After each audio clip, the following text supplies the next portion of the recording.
a sweet redemption. I will never let you down. Will it ever get funny? Oh, I wonder, honey, baby, how you make me sway. You say you will. I'm calling your addictive brand. You say you will, yeah. I'm crossing the obsessive line. You say you will. I'm calling your addictive brand. You say you will, yeah. I'm crossing the obsessive line.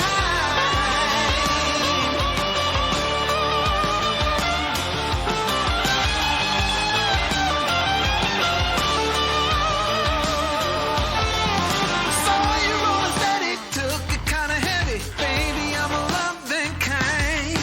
Jaded loving hazard doesn't really matter. Baby, say you will be mine. Take my affection and my safe protection. I will always be around.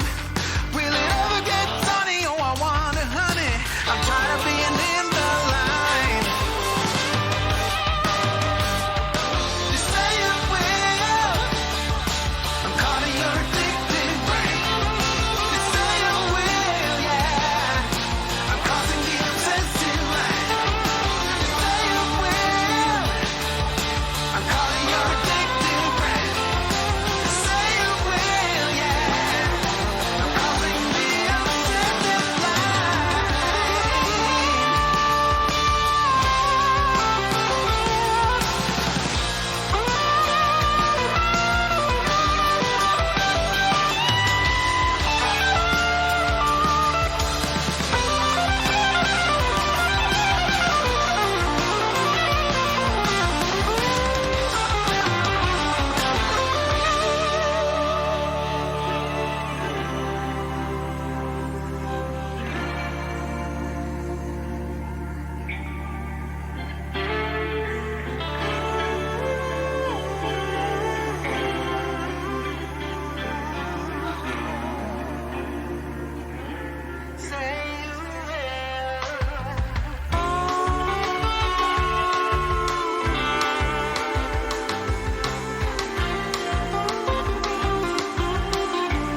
Yo, friends, welcome back to Roleplaying Unlimited. Tuesday night, behold Acererak, our 23rd session of our first open table campaign for this year.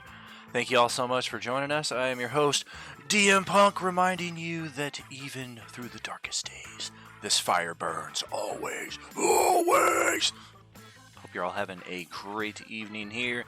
We are going to jump right into this epic confrontation, hopefully conclusion. Looks like we still have a few players ready to join in. Maybe they just wanted to get in after I join in because they're all a little tired of the Yeah, what's happening? Hello. Not much. Good evening, friends.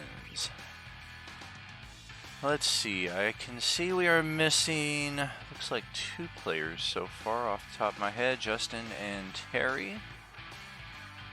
Who else are we looking for here? We got Grant, we got Dawn, we got Brad, we got Freddie, we got Josh. Good evening. I don't know her name, but Thesaurus player, maybe? Correct, yeah, Terry. And then J-Man, who plays Tariq. Terry's signing in now. Excellent. How's everything, Brad?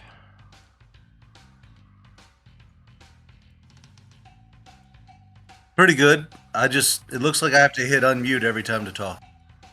Oh, gotcha. Got the mute settings instead of the push to talk, or in addition to. It's always a fun little juggling act.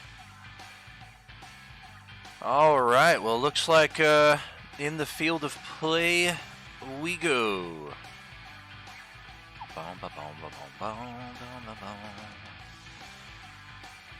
Loading. Here's our initiative. I believe tracked as it should be. Theron, of course, going at the very top, a full 8 points before the layer actions will trigger. Looks like the layer actions. I'm not sure. Is that a different aura on Aramis, or were you targeted with the anti-magic? No, it was not the anti-magic that I remember.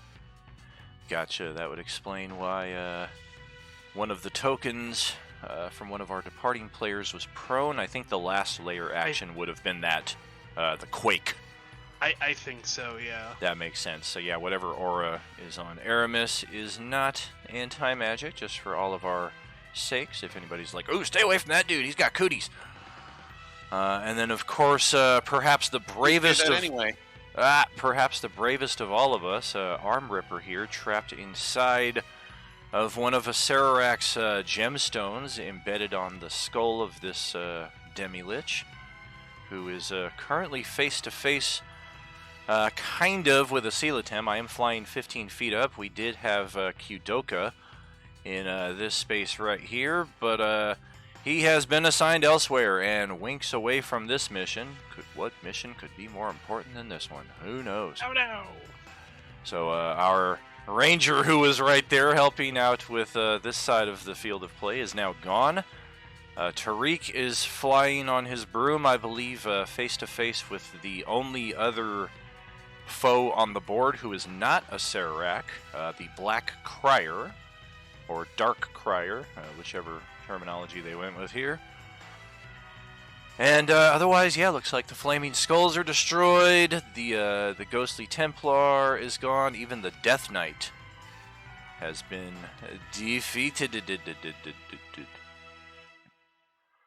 Farting was not the best decision. He's stuck inside there with his own gas. Love the gas, Meg. Love it. And let's just double check. Yes, J-Man and Terry have joined us. Good evening. 6 7. Hello.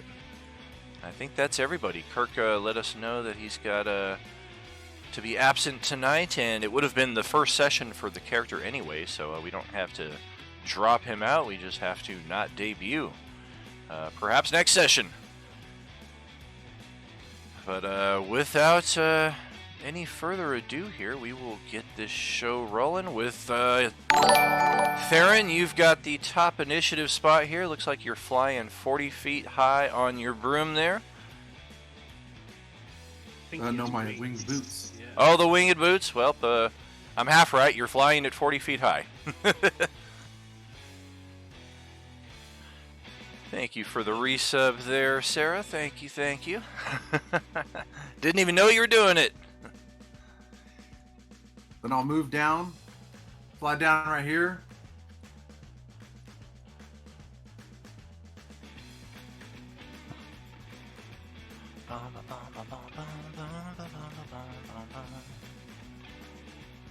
Yeah, good luck with that. That ain't gonna hit nothing. That's a little better. That's a little better. Yes, indeed. And we are out of shield spells, I see. I've used one of 3 legendary resistances. Otherwise, yep. Bop. And... got it. Alright, then I will do Flurry of Blows. Alrighty. And take 2 more shots.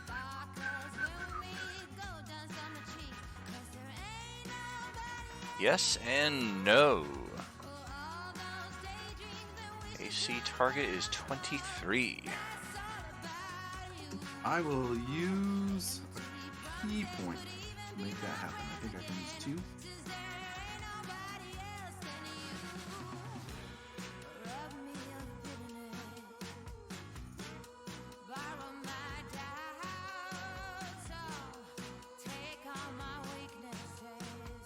What's the key point to? I'm gonna put it up right now. Cool.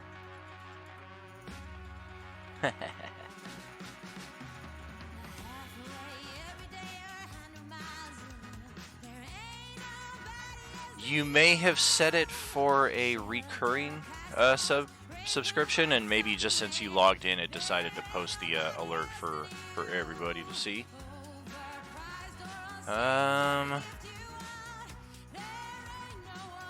So if I use 1 key point, that gives 2 to my dice. So it would be 22. Does a 22 hit? It's a 23 is the AC. Then I will use 2 key points. Gotcha. So you spent 3 this round. Yep. All right. Well, we'll take another 9.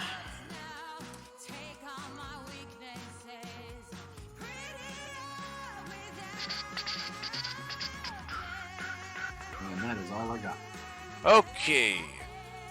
Layer action time.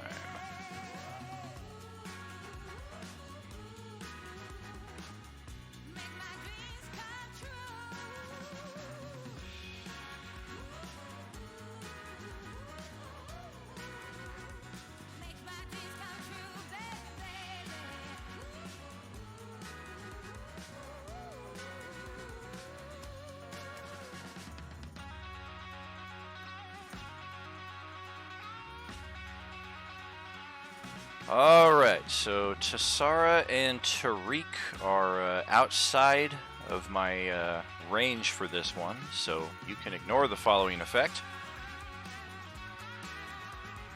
But for the rest of you here, both of Grant's characters, Acelatim, Aramis, and Spirabilis, we're back to the no health restoration until this point in the next round. So any restoratives you had planned, it's time to call an audible.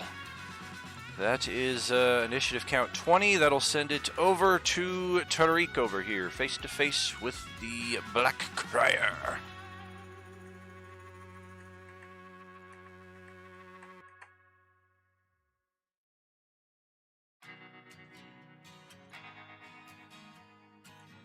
No worries, Terry. Did he do something to me that caused me like a level of exhaustion or something? It would be for whom the bell tolls. Ah!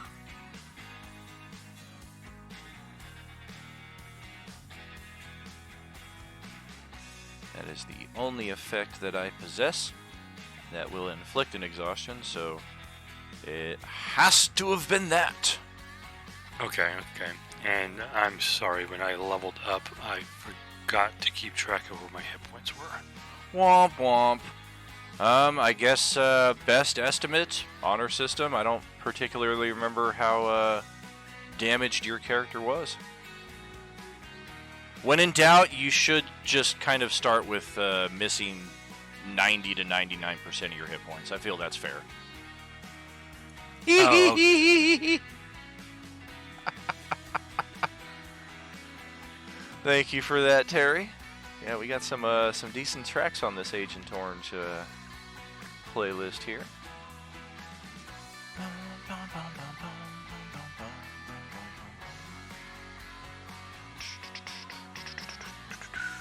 Well, I'm not going to do anything too fancy. Let's just stab him to death. All right. Target is 16 for the armor class. Already walloped on this guy a bit. I'm pretty sure we used this session before last, so that is out of the ballpark entirely. That would have been like 6 weeks ago.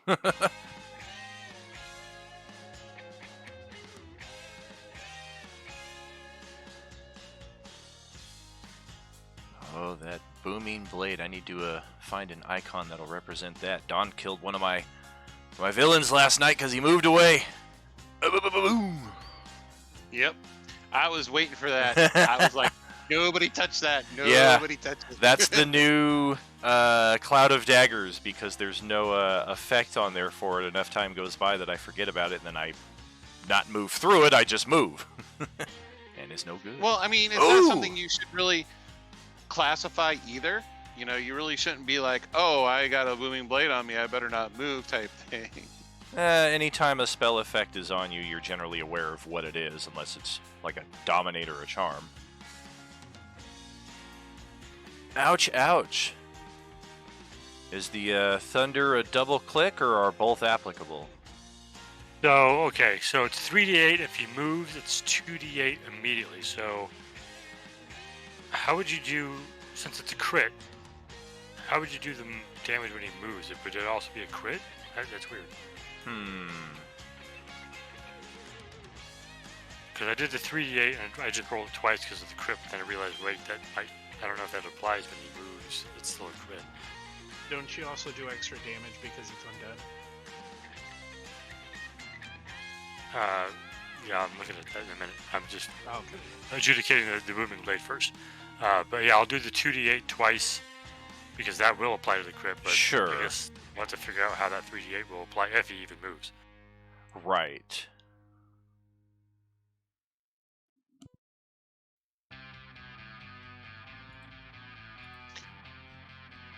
My opinion would be that it would not crit the thunder damage because of the fact that, you know, it's a no attack roll and it's completely under the control of the person that it's under, whether they move or not. You know, it's like a time delay. It's like a time bomb. So, but that's just my humble opinion.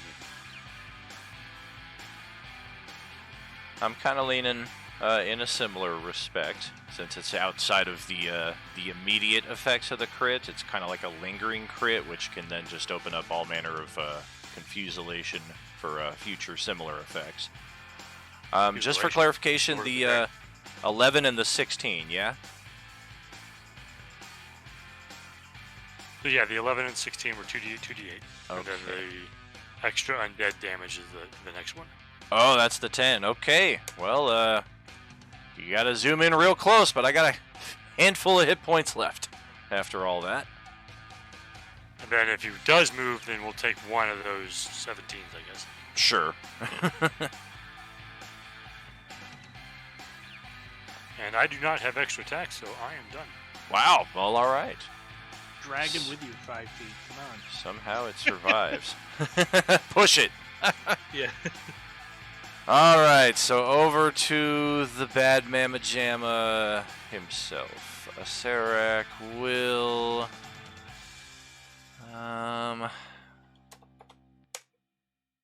All right.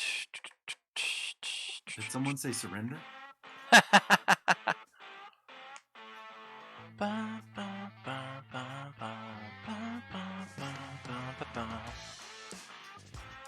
Yeah, I kind of feel like at this point, I don't remember. I think it tried to. I don't even remember. I think it tried this on a second person who made the save, but I don't remember who the second person was. But after the continued wallopery from our turtle there, we're going to try to have you join Arm Ripper inside of the adjacent gem.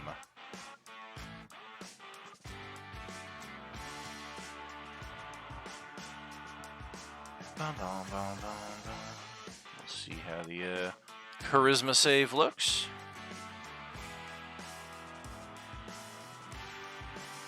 Oh dear God! Well, a hero point will not help that at all. Of course, I'm sure you have an inspiration in your pocket. I do have an inspiration in my pocket. That's a reroll entirely. Taking the better. Dear God! Well, we'll still take the 11. What is he? Is he trying to break his record from my game? Yeah, let's Yeah. not do that. Good grief. Well, here's where we get to an interesting point, because the 11, if you spend one of your die 8 hero points and you get an 8, you make the save exactly on the money. I mean, no reason not to try it, I would say, but that's it's your call.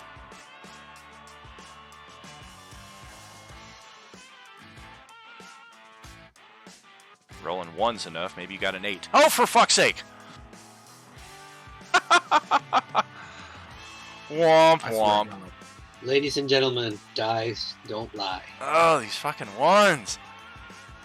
Alright, so Yordle watches his patron join Arm Ripper. And yeah, this is not looking so hot. Move That is- over. Make room for me in here, River. Oh, what smells? He farted.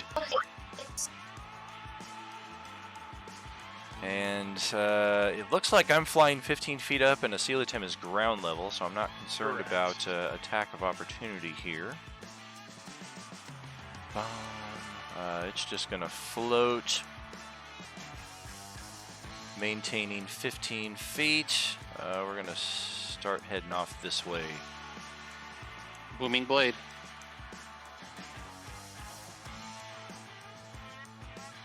Man. Not on him.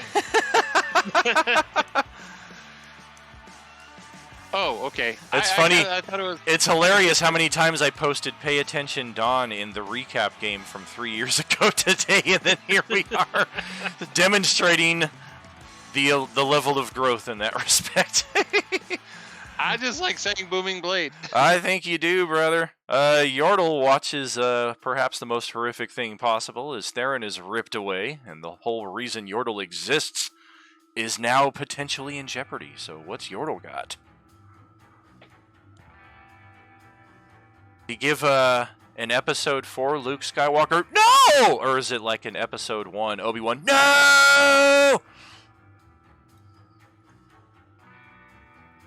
How high up is he? 15 feet?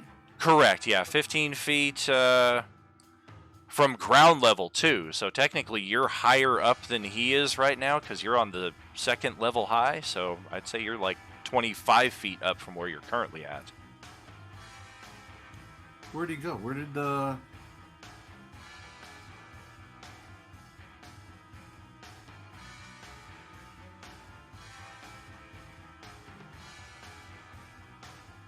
So if I'm on this ledge right here, is that about level with him? Correct. From where you're at, you are 25 feet up. And it's 15 feet. If you move to the ledge just to the northeast of it, you would be just about eye to eye. It's still hovering a slightly bit higher than you, but the 5 feet is pretty much negligible. All right, and he is going to move, and he is going to pull out Holy Avenger. Oh, shit. Why didn't I move over to here?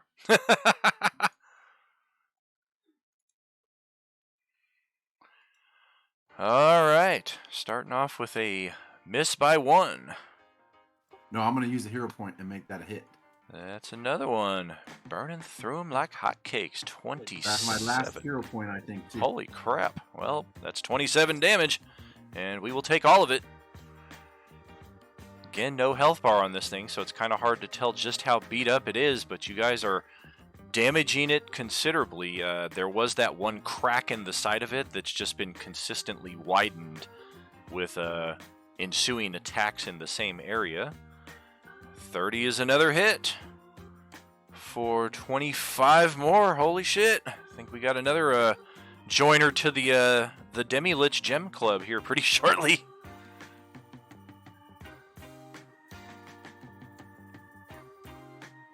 I already used my action surge.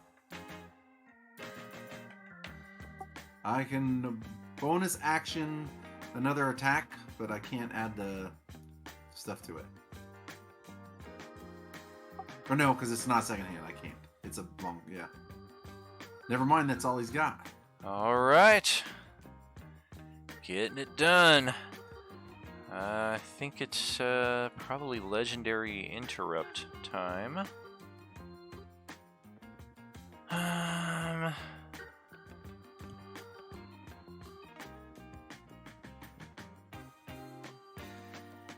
Oh, I forgot to Divine Smite. I could do that. Well, how about that? Is it too late? It's not too late. Remember, you add an extra D8 for him being an undead, I believe. Yep.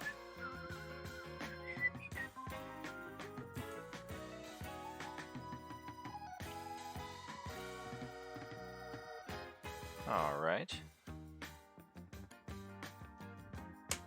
Ouch. And now I am done. All right. I think the legendary interrupt is going to be fuck it, we'll try it. All 3 actions on Yordle, wisdom saving throw, or be magically cursed, imposing disadvantage on attacks and saves, and you get to roll the save again at the end of each turn.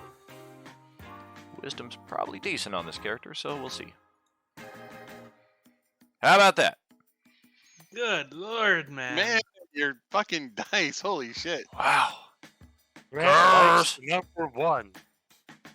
It's saving throws. I was okay attacking. It's saving throws. So you're basically just a glass cannon. Defense, you have nothing in your favor. All right, so that is the interrupt. All 3 actions. The curse will be that little hex icon that I put on you. Does anybody remember what the hex icon that is on Acererak represents? Is somebody a warlock that has a hex on them? That's usually what I use it for. That's me, yeah. That's you. Okay, I do fantastic. have the Hexblade cursed. Gotcha. So Yeah. 2 of you do. We both do, yeah. Perfect. Speaking of which, let's move over to Freddy and see just what you got in store. Yeah, I'm having a bit of a stump because I didn't buy a flying boots and stuff like that. Damn it. Well, see if Acererak will spit out the guy Theron's boots for you. Patooey, I only eat organic matter. Might be one of the So strangest can things for I- Demi-Lich. Can I jump from here and try and hit him like midair? In a very Zelda-like style. Yes. What is your strength score? 13. 13. So your athletics, your long jump is not the best. I'd say it's still possible. You just kind of have to run partly down the stairs and then try to leap from like the midpoint and clip him on your way down.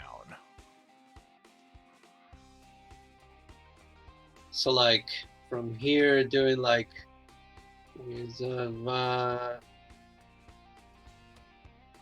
Yeah. and jump from here. Yeah. Kind of like as you're moving from this space to the next space down, you kind of leap with your existing modifiers. That would allow you to get just in range for a swipe. Right. As I'm running, and about here because I believe. No. Like, okay, so do I need to check something for a jump or anything? No, you do not. It's actually just a predefined number based on your strength score. Perfect. So midair, when I'm close enough, I'm gonna use my Channel Divinity Vow of Enmity on him. For a minute, I have advantage on attack rolls. All right. And let's hope this works.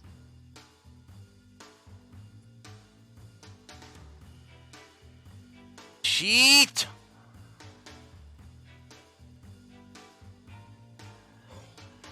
Let me just, Well, he has advantage from the vow, so. Oh, that is correct, yes. And I'm gonna use my final spell slot on a level 1 Divine Smite. Well, yesterday was the first game of the month. So any points that were used yesterday still apply for today. So if you were in Monday and Tuesday. Correct. 5 HP, 4 inspiration. What else on top of that, Freddy? 13 points radiant damage from my Ooh. Divine Smite. Okay. And just because I like to spite him, because he took damage from my Spirit Shroud, he cannot regain hit points till the start of your next turn, because it's you do that to us, we do it to you as well. Is the Spirit Shroud something you cast previously? Yeah, that was my last spell casted last session. I believe that's the aura I have around. Yeah, that looks like what. I see. Okay. That would be all. All right. Let's send it over to Westy. Yep. Is there anything that I can glean without a full action about how he's doing? Like magic. Like is magic crumbling apart from him, or how's he doing? If you had to guess, somewhere between 30 and 50%. Okay. I'm going to do one of the lamest things ever for a level 16 wizard. And we're gonna earthbind him with a level 2 spell. So you need to make a strength save of 21. Or you're going to the ground.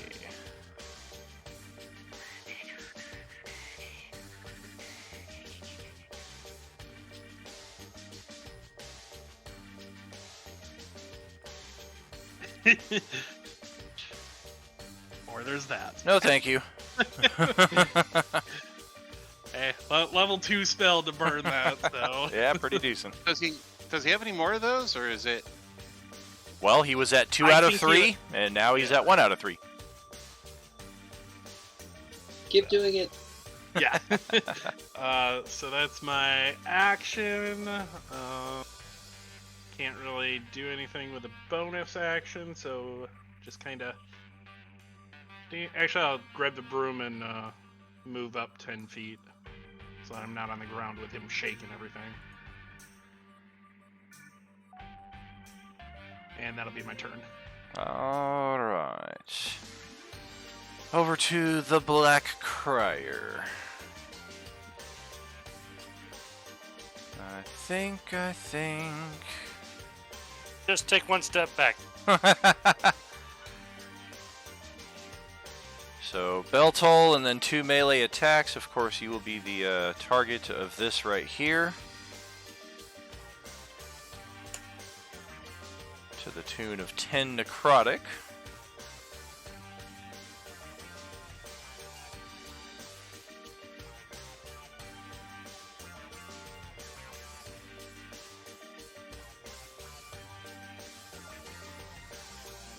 On the money. So 5 necrotic. And then bang bang. Probably not. And that was the end of the Black Crier. Over here to Tassara. All right, I'm gonna I'm just gonna hit him with some arrows. Acererak over here. Okay. You guys, get me down from here. I say you guys.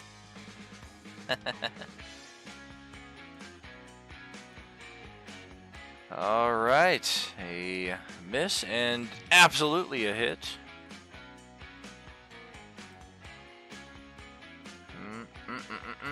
Ouch. And you're changing the crit rules, right? So is that more damage? Correct. Just to avoid pausing every time somebody Yep. rolls a crit, though, it is. I'm gonna say it now, and then if you have it adjusted before you roll your crit next time, fantastic. If not, we're not gonna stop and do an adjustment. But on your Roll20 sheet, if you open up the gear boxes for whichever weapons you use, in the spot where it shows crit damage, instead of the die that is represented there, what should show there is just the maximum possible result for that die. So, for example, if you're swinging a D8 in that crit bar, it's going to show 1D8. Just change it to 8. Same thing if you're swinging a D12 in that crit bar, just change it to 12.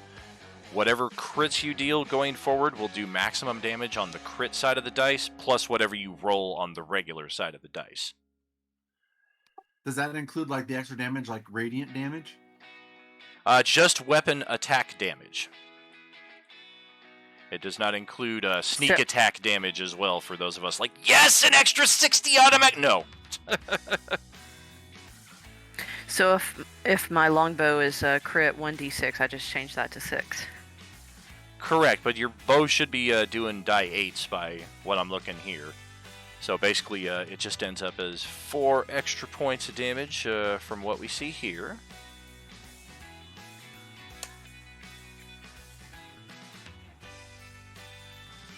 And then, yeah, going forward, if it is set correctly, then yeah, that's what we'll be looking at. Otherwise, on that first shot, I don't know if you're holding on to any HPTV miners. If you wanted to try to burn one of those. I mean, I don't know if I have any, but if I do, sure. They would be on your sheet. Let me take a look, see.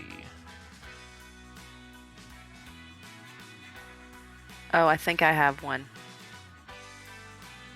Oh, I see there's a major and you've spent it. You're at 0 of 1, so yeah, mind. we might as well Well, just well, we might as okay. well just delete that because there's no way to get Cool. any more of them. It just confuses me. Yeah, there it is. Gone. All right, so 1 crit, got the max damage on that, and any movement from where you're at? Oh, no movement. All Thanks. right, yes indeed. That's over to Mr. Evil Good Paladin guy. I'm actually a angelic cleric of life, which I move over here, and I can't cast any of my healing frickin' spells. All right. I'm going to actually get within his aura over here. Is that like a paladin aura? Do you have a paladin aura? Are you also because of your spell casting? That is the No, Spirit Shroud no, aura that's that's being The represented. spirit cloud, Okay, but do you have? which only activates when I hit enemies within 10 feet of me. No, I don't have the aura of protection, not yet. I need one more level for that. Okay, thank you. That's what I was looking for. All right, I'm gonna cast Lay to Rest. All right.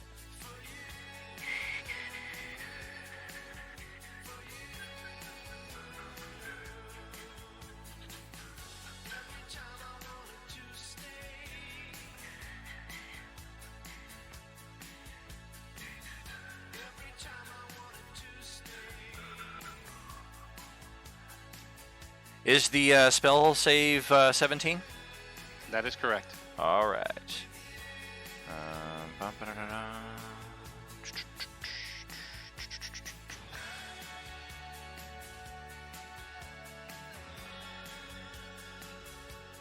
Oops, I rolled the wrong die. Bam! right, it takes half of the bottom damage, so it takes 13 radiant. However, it also takes the full 12 radiant because that's because of a different ability. That's because of my radiant soul. How does my avoidance play into that? No damage on a successful save, half damage on a fail.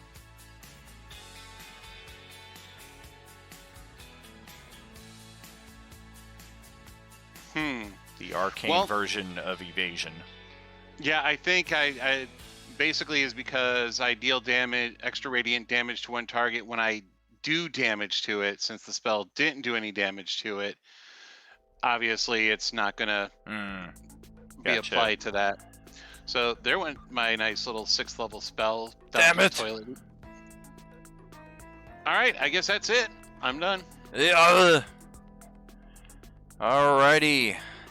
Top of the round for the layer actions. Let's see, 30 foot within. That's some of the group.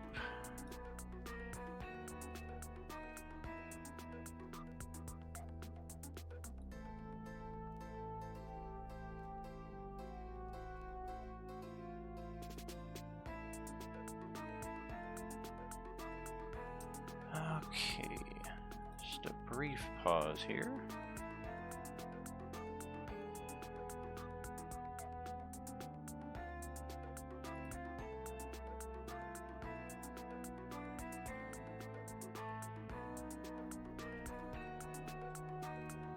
Okay. So it's just going to repeat the same layer action from last time. No hit point restoration for all within 30 feet. Spirabilis, Aramis, Yortul, and Acererak. And that will pass it over to Tariq's turn.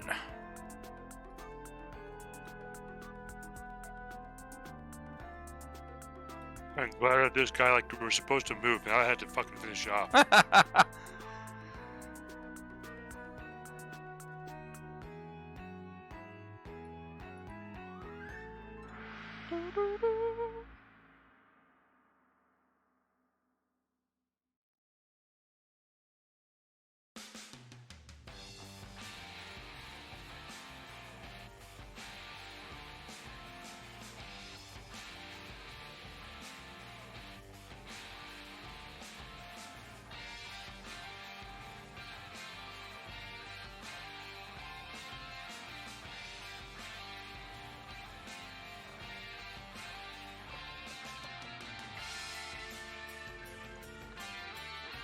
Actually, I think I'm going to do Eldritch Blast. There'll be a disadvantage against him because it's ranged. Gotcha. He's melee with me. But assuming I take him down with the first blast, Right. I'm going to send the rest at Acererak. Of course.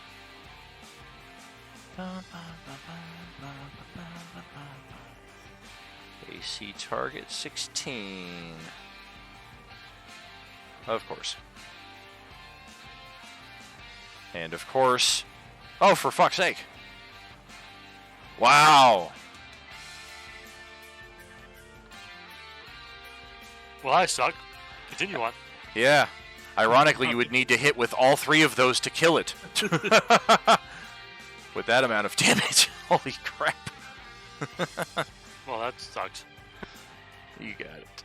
Oh, Tuesday's man. cursed. Okay, Acererak is going to hold his action. So we will pass it over to Yordle.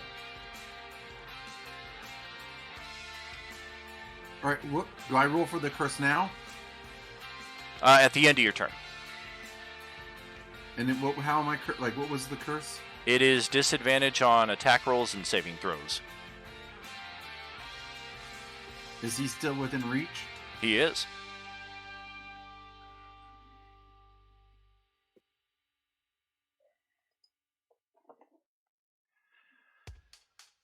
That is a miss again. And again.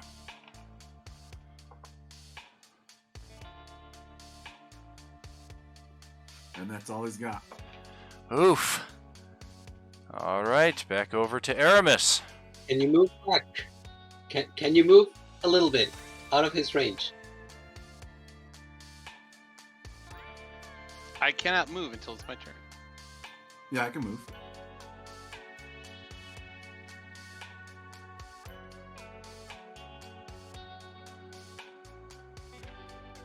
So I basically want to climb up here to be in range. All right. It is a bit of a Let's scramble, give so him- roll your athletics check. It is possible you might not be able to make it up. Oh yeah, you're good.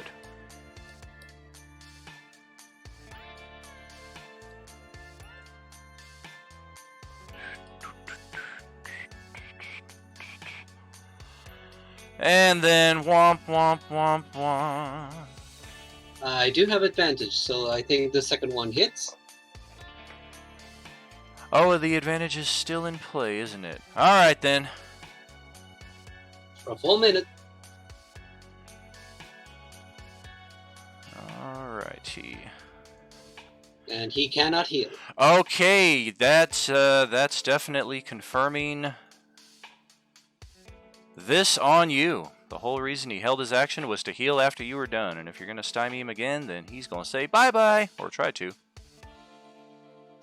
course, it's a paladin, so charisma save is iffy at best. Yeah. Let's see what happens because I'm a hexblade. Ah. Well, you're good anyway. I said no. All right. And that will send it over to Westy's turn. You do take some damage, don't you? Oh, that is correct. Yeah, successful save. It is necrotic damage, which will force a concentration check, which will, Asilatim is definitely, I'm sorry, Acererak is hoping goes in his favor.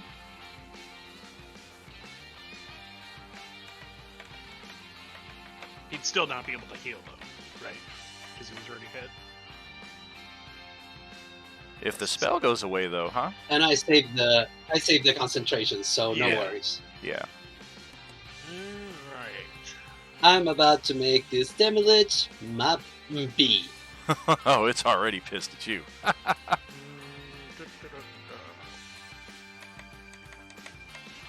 He's just glad I'm over here.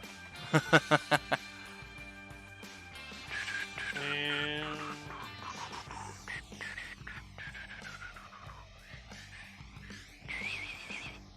probably get there. I'm gonna help Tariq out, and at level, we'll do a level 3 magic missile. No, level 2 magic missile on this dude. So Alrighty. that will be 4 40 missiles? split, I think. 3, 4, yeah. And plus 1 for each one, so 44 plus 4. 15 points. Hey, we got it. And thus freeing up Tariq. And that'll be my turn. Okay. It's gonna do a legendary interrupt. And that will hit Spirabilis and Aramis. And shit, Yordle and Asilatim too.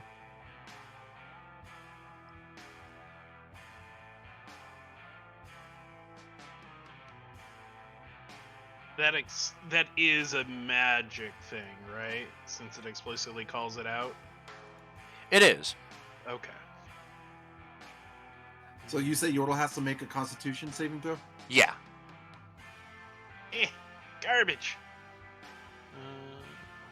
Okay. So 9 points of magical hit point reduction. Doesn't look like that'll kill anybody, just some damage. And that's it for that. Okay, I made my save, so I take none on that. Correct. The hit point maximum can only be restored with greater restoration or similar magic, so keep that in mind. The 9 hit points will be a semi-permanent issue for a while, but otherwise, over to Tasara again. Would that go through my arcane ward? Sorry, would that go through my arcane ward, or because I have my shield and everything up? So It does, yeah. Any temporary boosts or anything, this would go through that because it's going for your actual hit points. yeah. And sorry, one last question: would I have? I think one of the things. Furthermore, you have resistance against. This isn't a spell, correct? It's just magic. Right, it's a magical innate ability. Spell-like ability. Well, Nope. not even spell-like, but something. Yep. All right. Sorry. So many things. Right. So, that's it. Okay. Terry, go ahead. Is he still in the air 15 feet? He is. Okay, cool.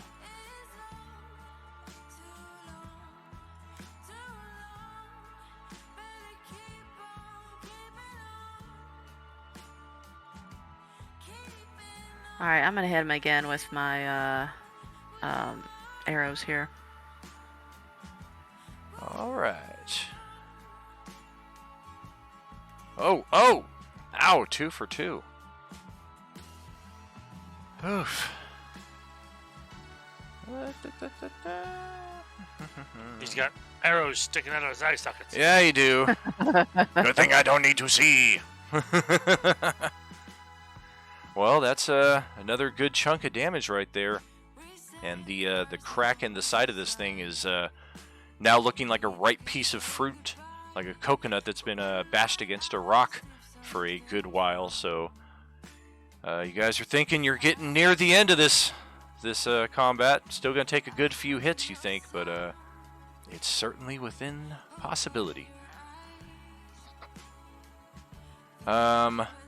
With the legendary interrupt action 3, however, I do believe 15 feet away and 15 feet vertically is going to be the order of events here. Is he moving? Yes, indeed. That will provoke AOO.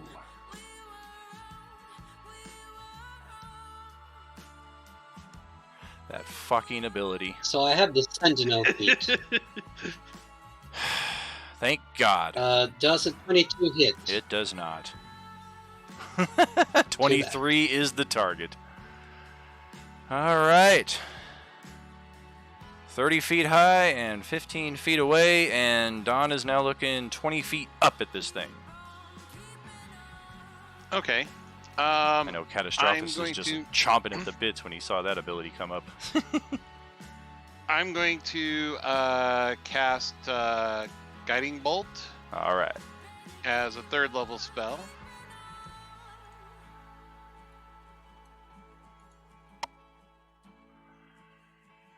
Hey!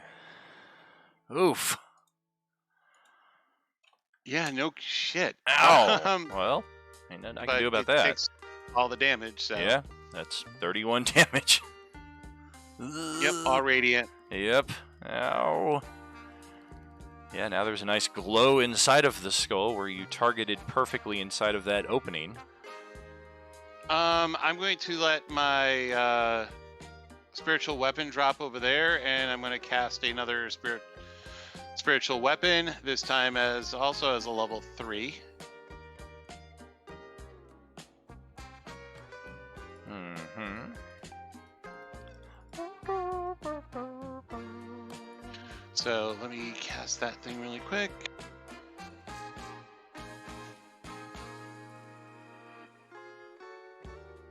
You know what? I'm going to cast it as a level 4, actually. So here we go. Womp womp. Man, that was just lame. That would have been badass damage, though. Whew. Gone. Yeah. Your guiding bolt gave the next attack advantage, and you used it on your spiritual weapon instead of the next guy in initiative, me. Yeah, mistakes were made.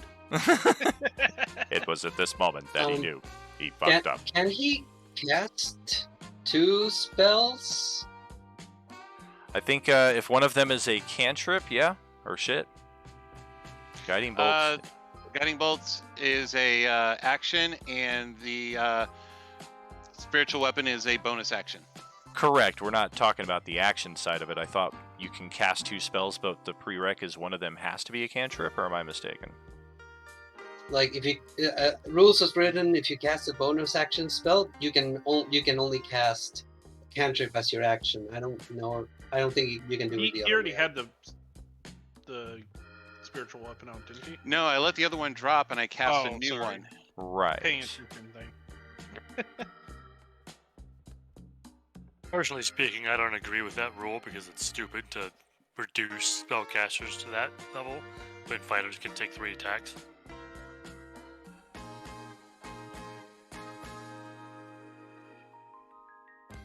Well, if that's the ruling, that's what we're going with.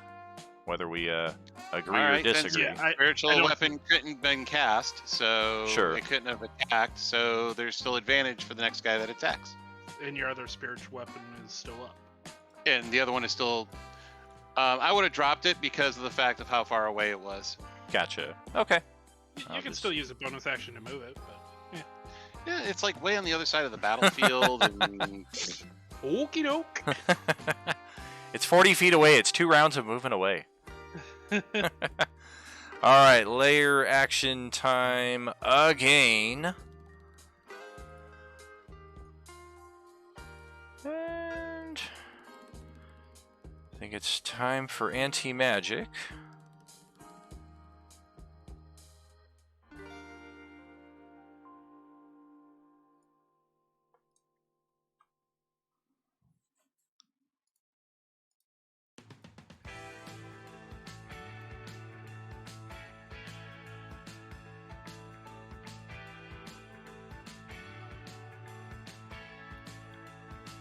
And we'll send that right over here your way, buddy.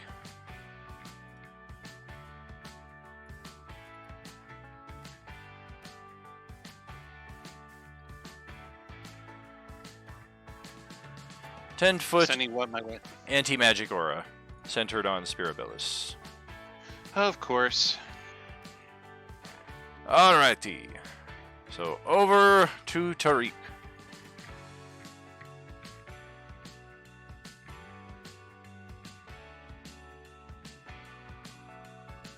What is Spirabilis using for flight? Is it natural or magical?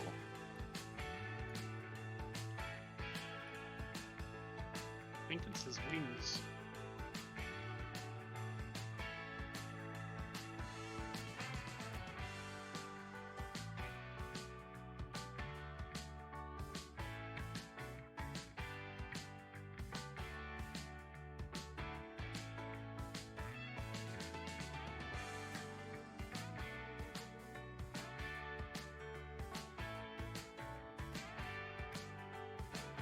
Did you get me there, Don?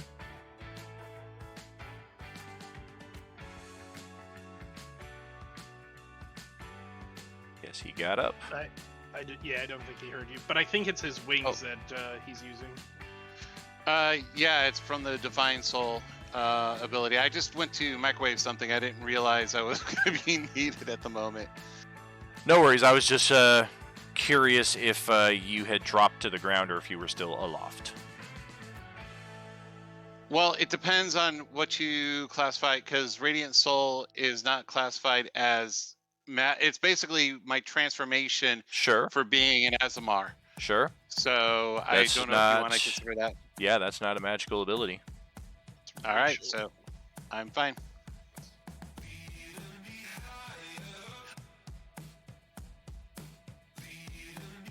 Here comes the big hype attack.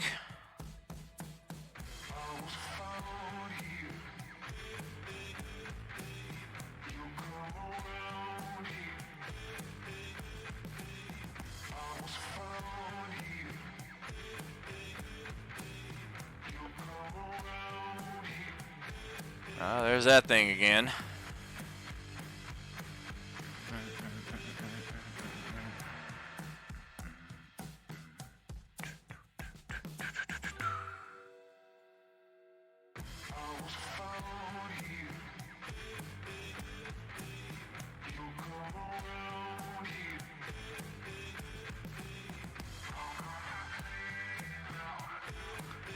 Oh, good gracious. 52 damage.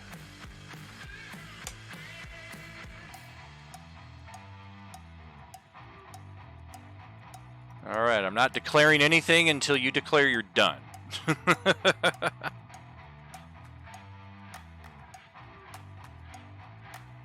Yeah, that should do it because it was a smite. Got the booming blade in there. Got the extra sword damage. Yeah, that should be it. Alright, because I didn't want to say I have less than 10 hit points left, and then you'd be like, oh, and I've got this and this and this. Ah, fuck. Because that's where we find ourselves. Less than 10 HP.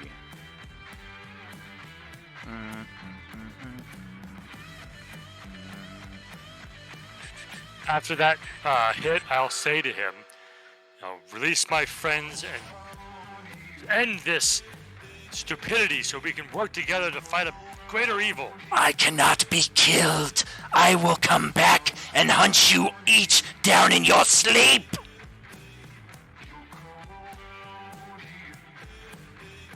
Let's try. Oh! No regain there. So.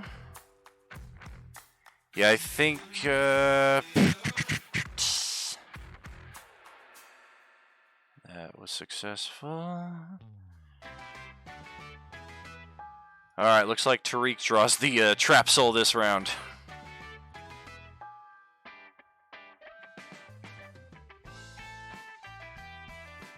Oh, dear God! Yeah, that's not as effective anymore as it used to be. Over to Yordle. Did you ever roll the save at the end of your last turn? Yeah, I rolled an 8. Oh, okay. I mean, yeah, I did not save. Gotcha.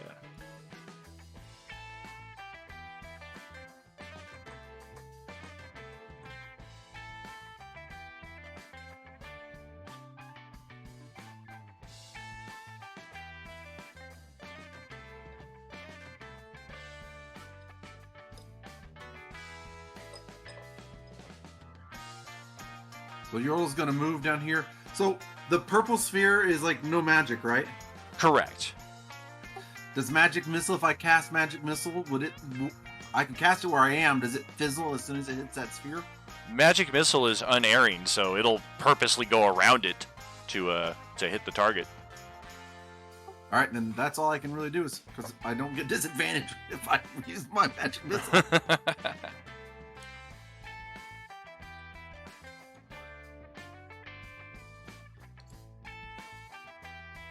You got 2 more of those, yeah? Yep.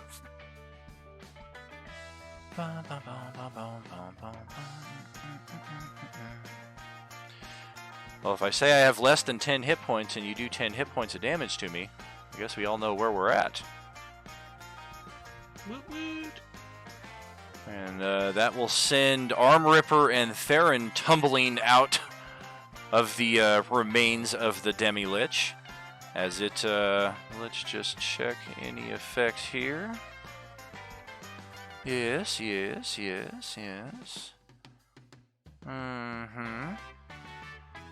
The Demi-Lich is dropped to 0 hit points. It turns to powder, leaving behind the gems. Of course, we do need to crush the gems to release the souls trapped within.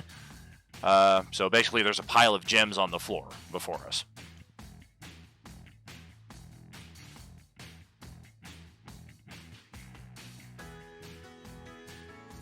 Do you say I crushed the gems so that we don't have to worry about? crushed the Well, gems. I thought I was out. No, I said you're back in. All right, they're crushed. We're back out. We're good to go. Yeah, I got a nice little Theron trinket. I mean, come on now.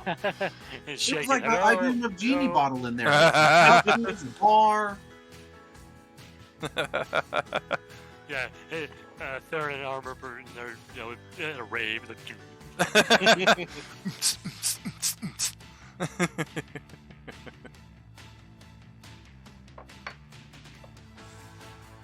Ah, the pocket-sized arm Isn't it ripper. taking control of the black sphere of annihilation over there? Yeah, I was waiting to see if anyone did anything else. I want to make sure this sphere isn't going crazy, so I'm going to try to control it. It's Are not we still crazy. in It initiative? is now dormant. It's just sitting there. Is there power still to it, or is it... Definitely. Okay. Are So we if it's- still on initiative? We are not.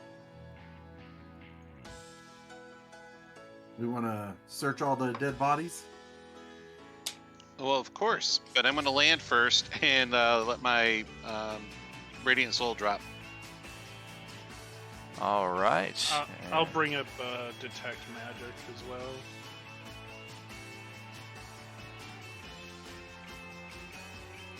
One moment on any of that. Yep.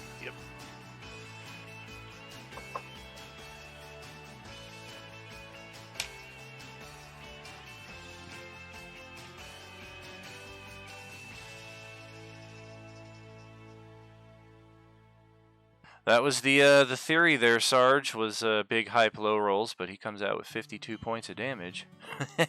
Disproving that theory. Okie dokie. Every one of my monsters is as presented. So we have the Black Crier's Bell, which is definitely magical and definitely cursed.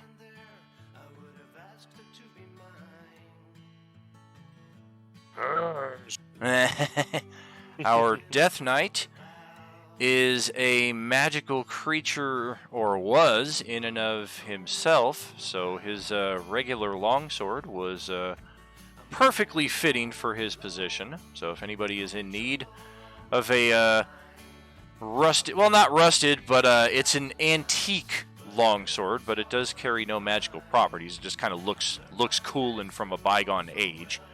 If anybody's interested in a longsword, the Death Knight did have one of those, in addition to a set of full plate armor, likewise antiquated, but bearing no enchantments. Acererak himself carried no magical gear.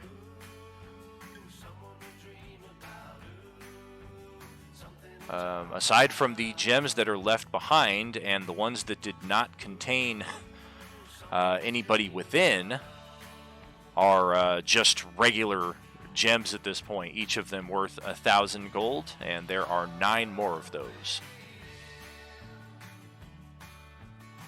Our Bone Naga and the Flaming Skulls had on them about what you would expect to find, a pile of bones. And our Templar. Anything on you there, buddy? What do you got? Waiting.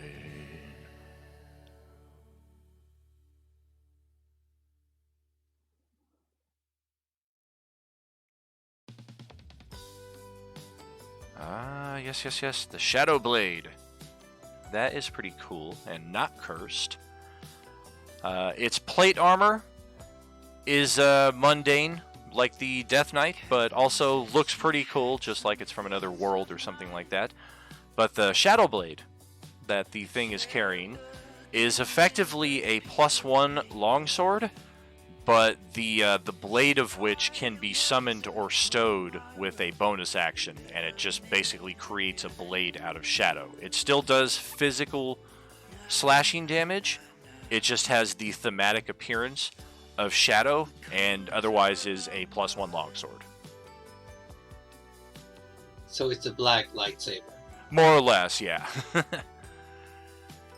And now for the milestone moment here, which is yippee for everybody except our highest level character, who has already hit 2 milestones.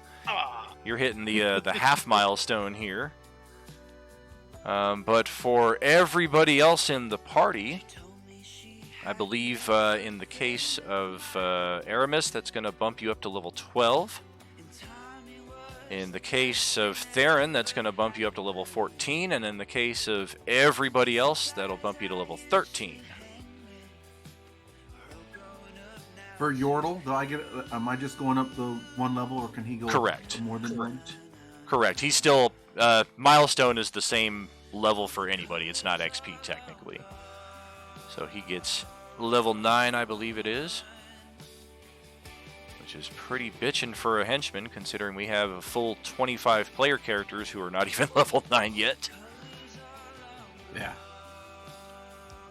I would ask the sort of cast, since it knows about liches especially, if what he said about coming back and coming after us was true.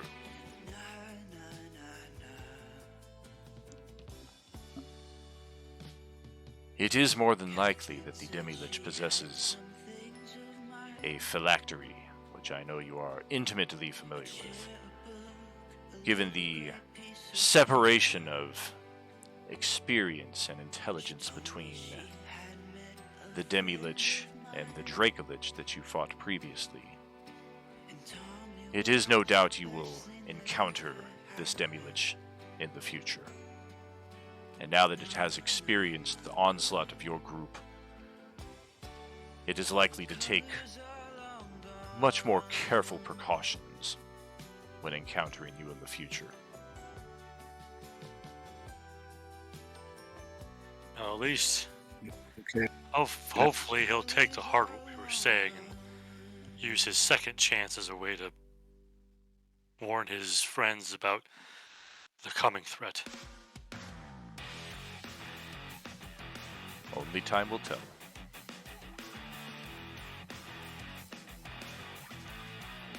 So Theron has the Amulet of Health. He doesn't really use it. He's gonna give it to Yordle because Yordle needs it.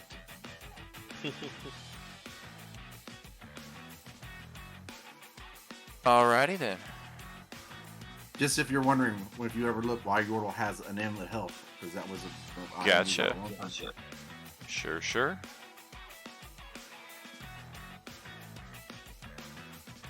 Okay, guys, I am now a 6th level paladin, so you can all add +4 to your saves if you're nearby me.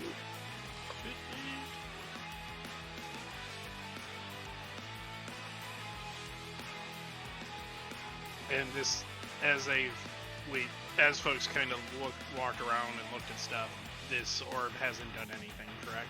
Just stable where it's at. Correct. Yeah, the Sphere of Annihilation is just sitting there humming menacingly. Gotcha. I'll kind of do a perimeter walk with detect magic up to see if I see any magic anywhere hiding anything, and also make a comment of I'm detecting magic, but if somebody else wants to look for doors or secret entrances in the walls, it's always useful. I just kind of make my way all around the room and whatnot. See if there's any hidden magic stuff.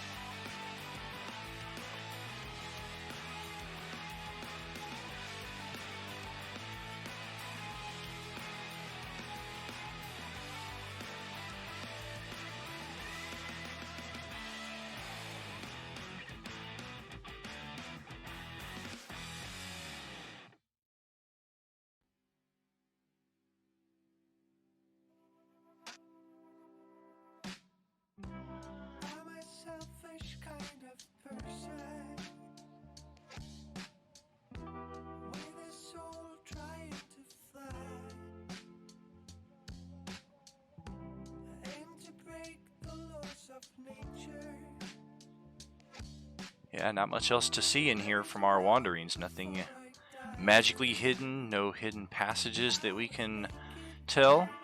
The east and westbound passages leading off of this map do lead to separate areas, but that will be explored individually, probably by the entire group at once, but who knows? Would I know anything about flaming skulls? Because these were flaming skulls, right? Yes. Would I know? I know about them, but would Asilatum know anything about them? You can definitely roll for it.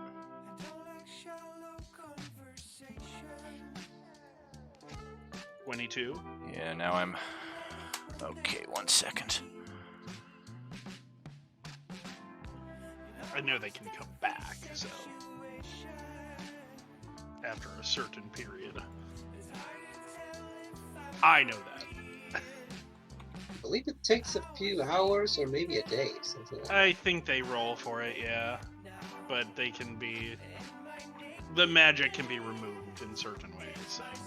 Yeah, I removed the character Yeah, I know. sheet from the compendium Oh, to give us it's- better speed, so now I'm porting it back in so I can check on the My dead body. Yeah, essentially, holy water, or I've seen some people allow dispel magic to just dissipate any lingering effects that keeps them in existence. So, Right, this right here, yeah. For a CR4 creature, that's pretty basic knowledge. okay. So I'll go ahead and just use my my staff to dispel both of them. Okay. So, There is this as well.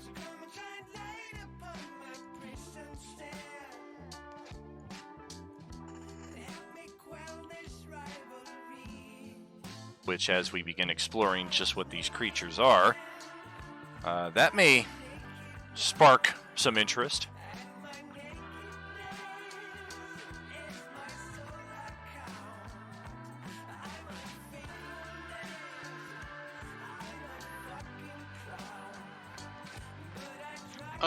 Would that be something that I would have common, kind of knowledge of, being a 13th level cleric of life?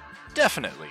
Yeah, as we kind of are poring over these corpses, looking for gear, trying to Okay. figure out like what If they we are. gather Yeah. Yeah, so I'm gonna gather them up into one area, and I'm gonna use my holy water because it is. oh, I already took care of the flaming skulls. So those are attention. Oh well, fine. It's my pee. It was me. I peeked. Yeah, the second rejuvenation is perhaps the more concerning one because we do not have any obviously readily available means of preventing that. And perhaps more importantly, what is the catastrophe?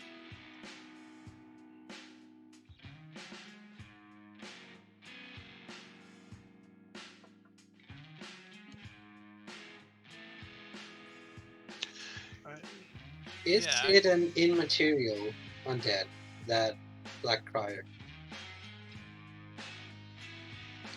Out of character, I read that there's a staff available that Asolitum was going to give to Sparabilis. Yep. Is that still going to happen, or? yeah, at some point for sure. All right. The crier is a physical body.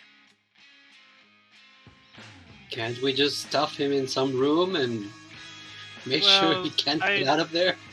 I can do one better and shift it away to a different plane. It can become a different entity's problem.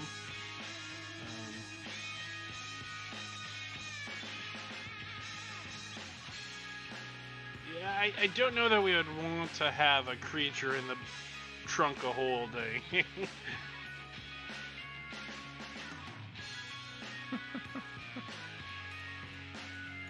Or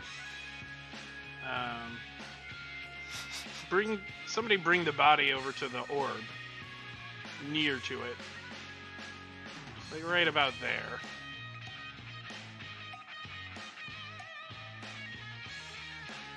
So that as soon as it stands up, it dies? Well, I would imagine that if its entire essence is completely annihilated by this orb, there would be no way to reform, I would think. Well, you know spells like True Resurrection Yeah. don't even need an eyelash.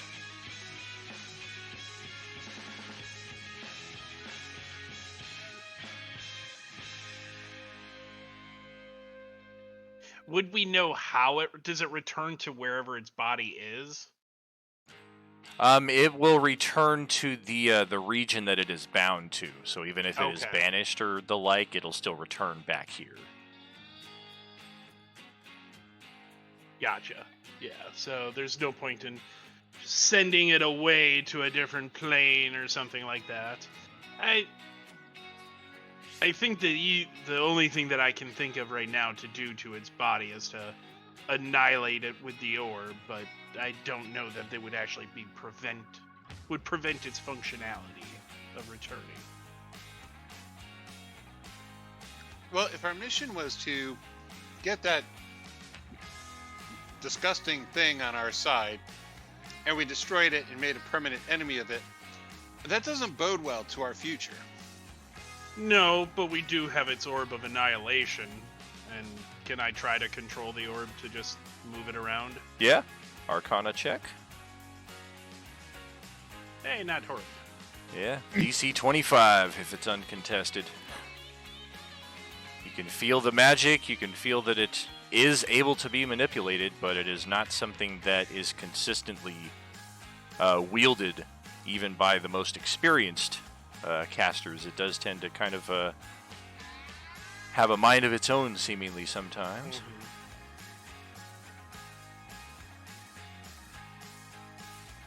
Yeah, it's very bad, Arm Ripper.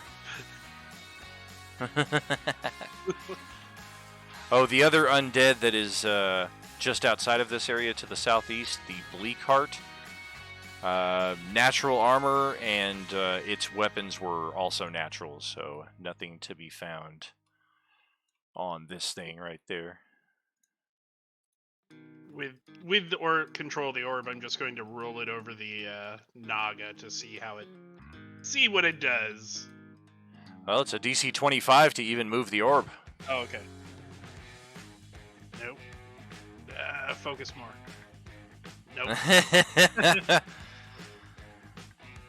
Yeah, and even if you hit 25, you control it for the round, so it's definitely not an ideal thing to have with you. No.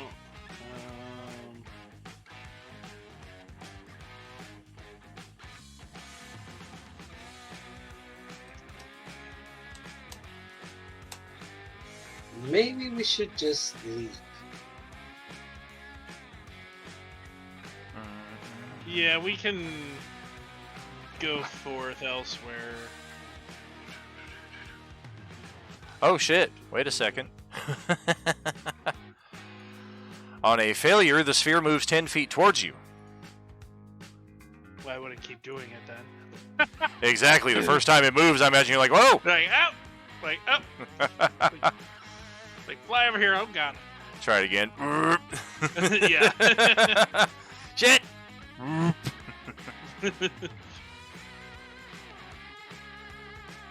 Go on the other side of the Naga, be like, okay, let's try it. And then it comes Yeah, I mean, that's Careful one way. with the pillars. Yeah, exactly. That's a load bearing. No! Oh god! It's the Dracolich all over again. Roll architecture. Fuck, it's not a skill. You're screwed. Palladium! Yeah, so. You know, if we were playing Palladium, architecture is a fucking skill. Yeah, best to leave this thing here, but we should definitely let the crew know about it so somebody can come reclaim it.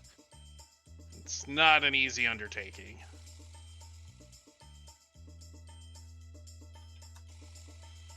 No, not at all, Arm Ripper.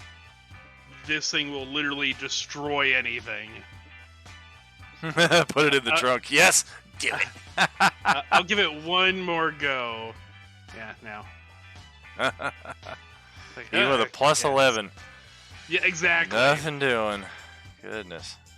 Man, I believe you would be wise to stop that. I just think the Silver Flame says you're not getting it today. Yeah. Well, I was trying to show Arm Ripper how bad it was if I could actually control it, but it is not coming under any control right now, so... It we actually seems to be moving around.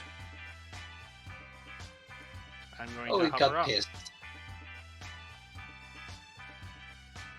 Run! Hover up and kind of just fly up and see if it settles itself down. Because I assume it's staying on the ground level. Yeah, it soars below you right Yeah. there, but now it's coming right for Spirabilis. Oh, it's a bowling ball, and it's got 3 pins right there ahead of it. Yeah. We'll leave it here.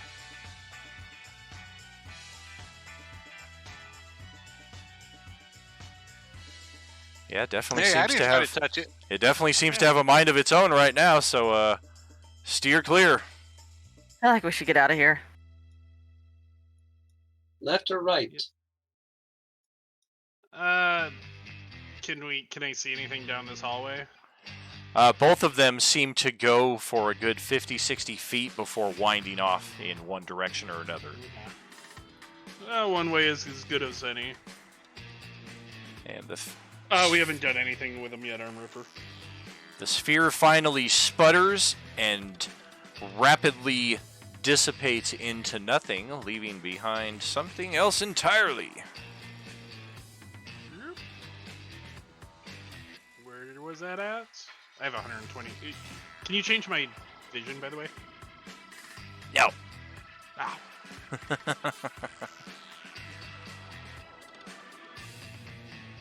There is a swirling maelstrom of black hole where the sphere of annihilation dissipated.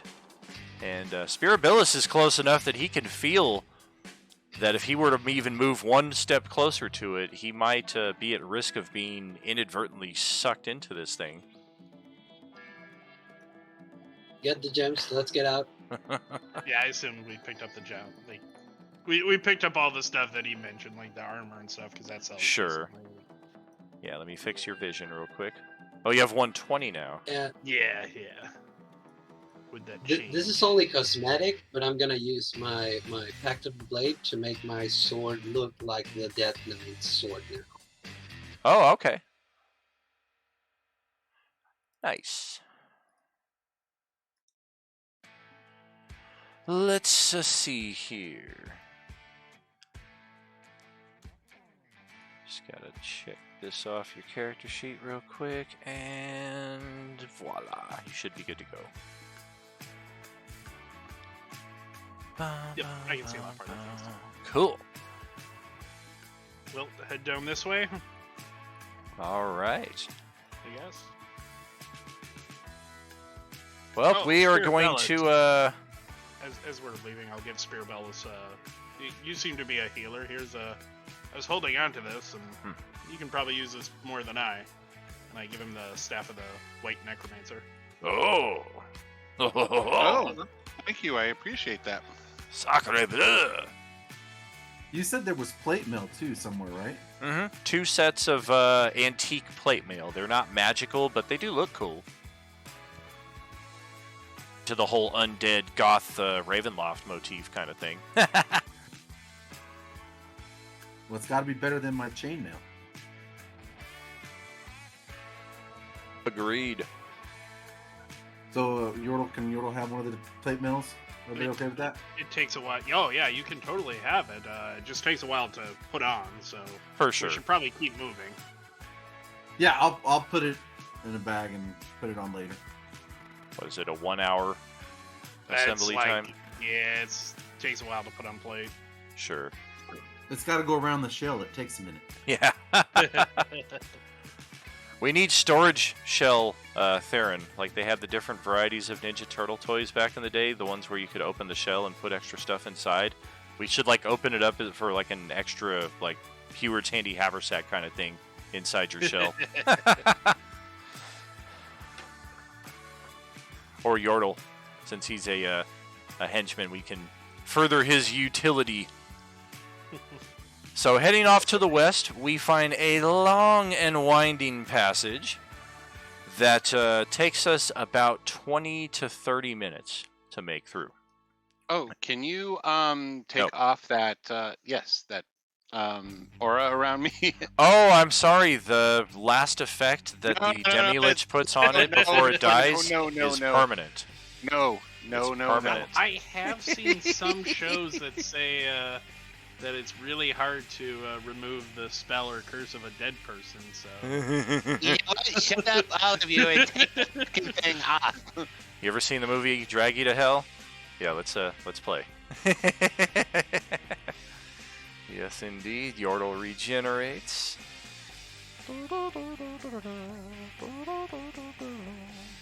All right.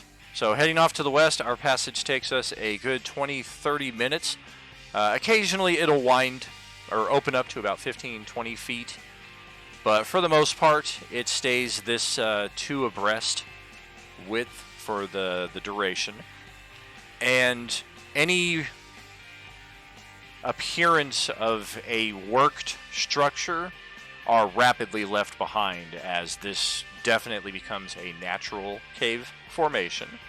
And you can tell, for those of your characters who may be more subterraneanly inclined, he said with confidence, you can definitely tell that you are heading down a slope slowly but surely. It's not as obvious to everybody else, but I know we don't have any dwarves here, but our Goliath may be a little bit familiar in that respect, our Turtles possibly.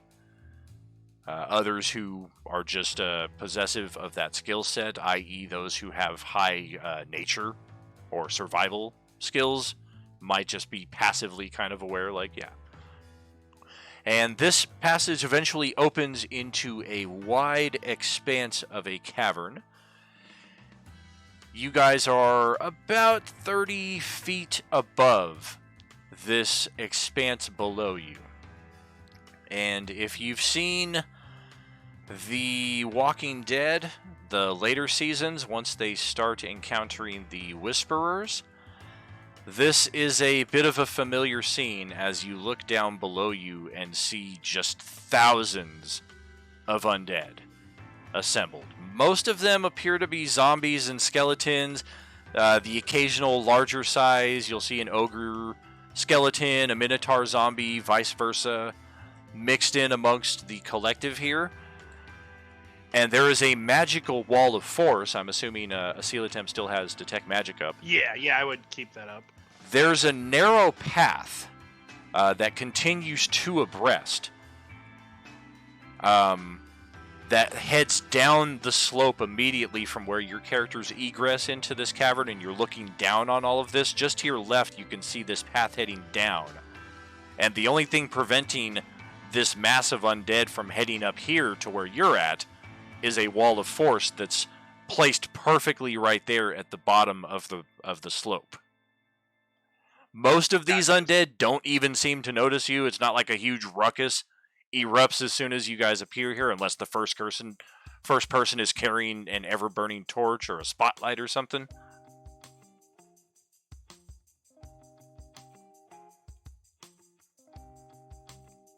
But that is what we're looking at.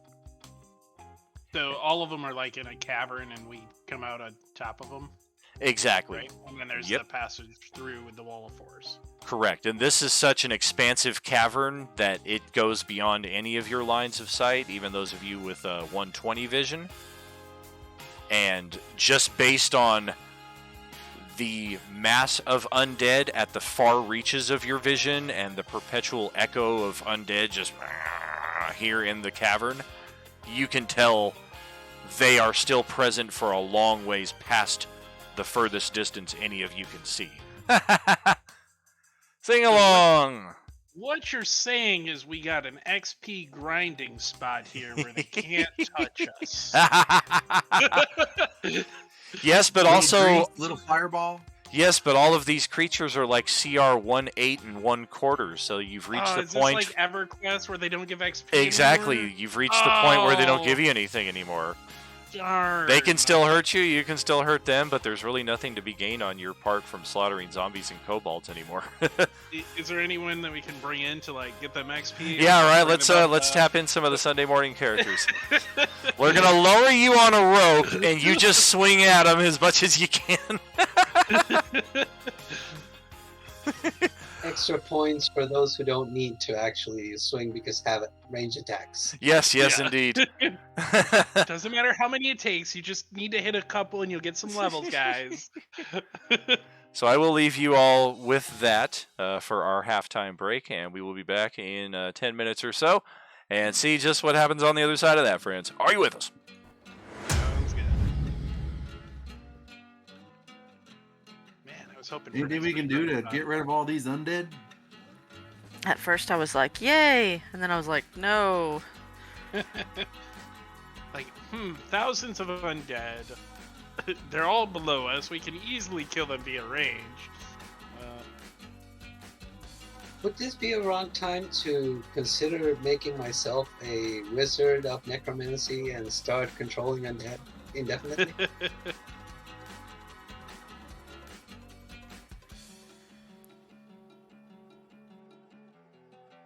Yeah, necromancy doesn't work like that. 5th edition. Yeah, it's weird. I mean, I could take out giant swaths of them left and right if I wanted to, but like, what's the point? Is it I can worth destroy a these whole spell bunch with a slots? single channel divinity. Yeah. I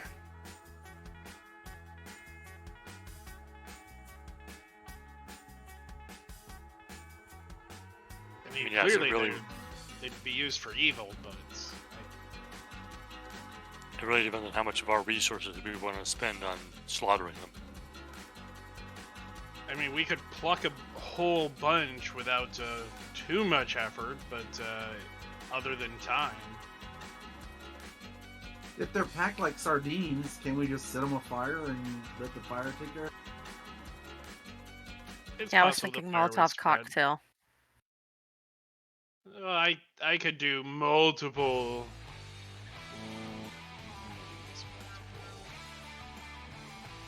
I have. Don't know which one would even be better.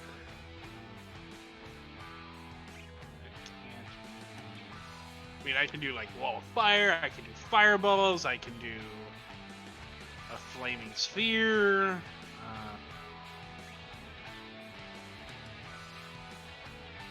I have loads of capabilities to just demolish these things, but again, to what end? So is it like The Walking Dead? Can we just cover ourselves in their like? They're on the other Leftovers side and- of they're on the other side of a force wall, so they're not. Oh, gonna never get through mind. us. Okay. Yeah.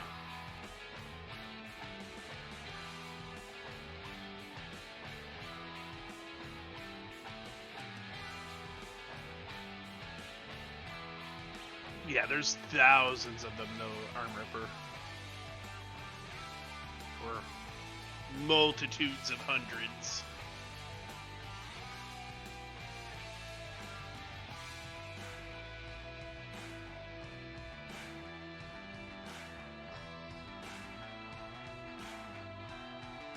And if we really need to take them out, we can just collapse the place on them. Yeah, I know that sphere was doing odd things, but those are powerful artifacts. An entire team might be able to control that thing.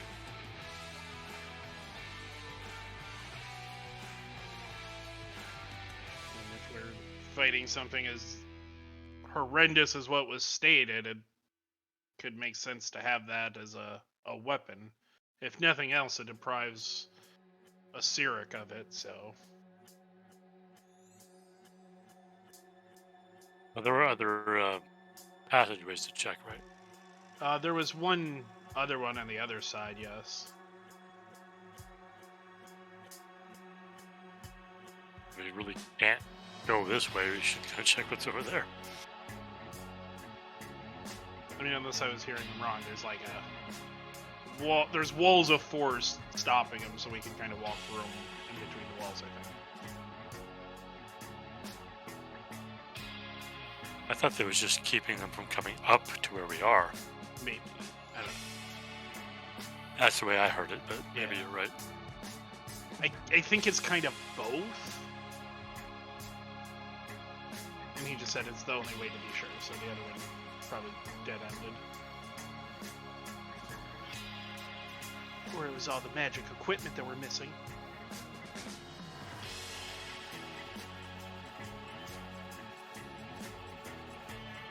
We started the whole. Send the whole location to me. You went super robotic for me. Yeah, you were really cutting in and out.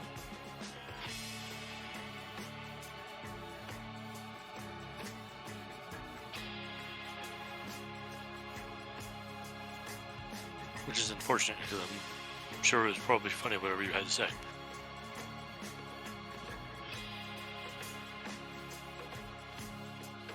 Yeah, Mythwolf, you cut out really bad when you spoke last. Well, what did I say? No, that was Brad. Oh, it was Brad? Oh. I say I went to fill up my drink. Oh, okay, sorry, I didn't realize it was Brad. That's how choppy Can it you was. hear me? Yeah, now we can. There you go.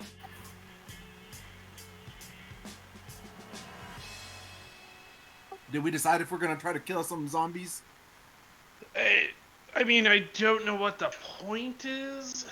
There's just so many. Brad, we heard you when you asked if we could hear you, but if you said something after that, it cut off.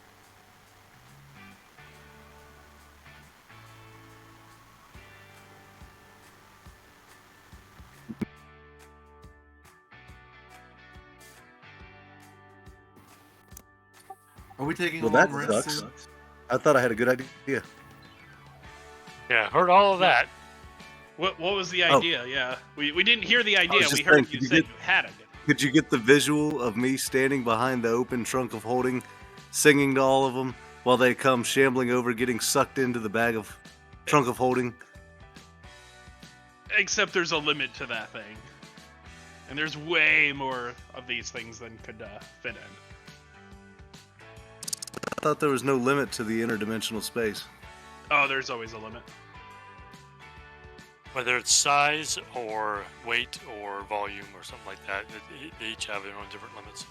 And they can also be destroyed from inside, so that's why you wouldn't want to put a hostile creature inside, because they could just cut open the bag and then the bag is ruined. Or box, trunk, whatever. Man, that sucks. I've been listening to this audio book of a guy with interdimensional space powers, and he just put a mountain inside his.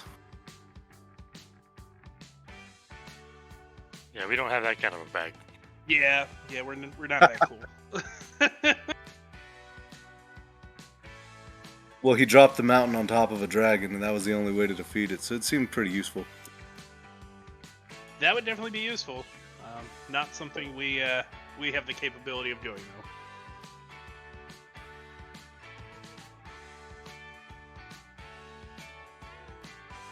How big is the explosion if we put 2 bags of holding together?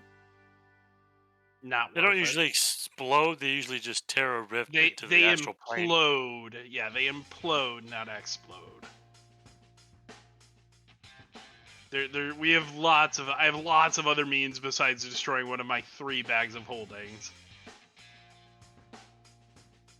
And I believe the sucking is only like 10 feet away from the gate. Yeah, it's not for a far. couple It's seconds. not far.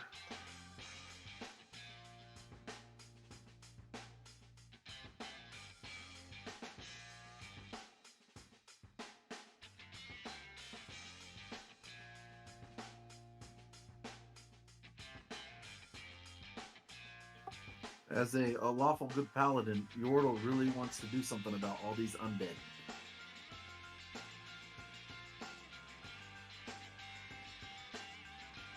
He just might stay Yeah. here and firebolt 1,000 times.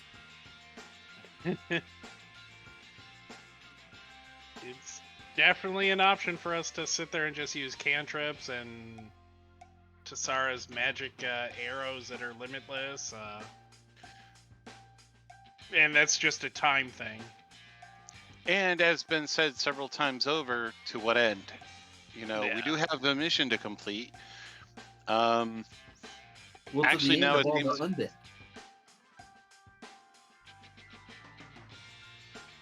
Like, Yes. who knows what all these undead are going to be used for? So if we have to, like, for Yordle, like, it is a bad thing because for sure somebody's collecting them, and for sure there's a plan for them. Oh, definitely, there's a plan. The question is, how can we influence what they were attempting to any meaningful degree before we ourselves become compromised here?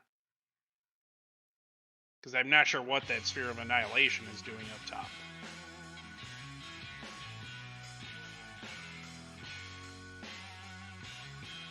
So It I would get what come you're in real saying. handy right now if you could have controlled it to bring it down here and just run it around and. Yeah, that would have been great. That would have been wonderful. But that is not what happened at all. Apparently, he's not as good of a wizard as he said he was originally. I That am must be just the next level. really bad. Yep. I cannot roll those Arcana checks for crap.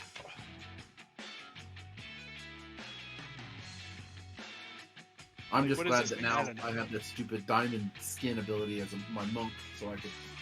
Who cares? I'm proficient in the saving throws, every one of them, and I can re-roll them for a key point.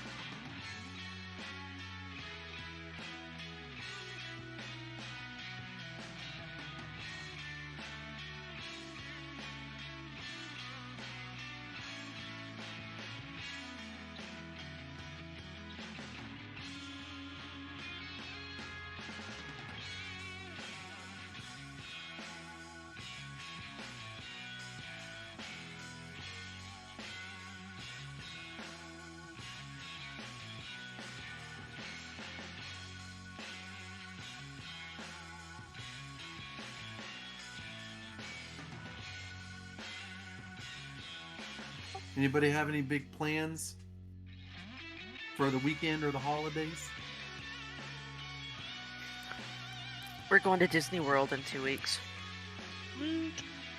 Oh, that's super fun. We're doing Disneyland the 7th, 8th, 9th, and 7th, 8th, 9th, and 10th, I think, of January. Nice. We just got back from Disneyland. It was a lot of fun. It's much smaller than Disney World, so it feels a lot more manageable. Yeah, I haven't been to Disney World since I was like eight, I'd say 12, maybe 12 or 13. But I grew up in Disneyland, so it'll be mine, and my wife did too. So it's like our last big thrill in Disneyland. We're gonna get one of those plaid people to walk us around. Are you talking about one of the tour guides? Yeah, That's awesome. I mean it's crazy expensive, but like it's we moved to Tennessee in June. It'll be Disney World from there on out because it's drivable. Yeah. Yeah, we normally don't go to Disneyland, but Brad graduated with his doctorate. So we decided to celebrate because that was in California, so it was really cool. Oh, congratulations! That's huge.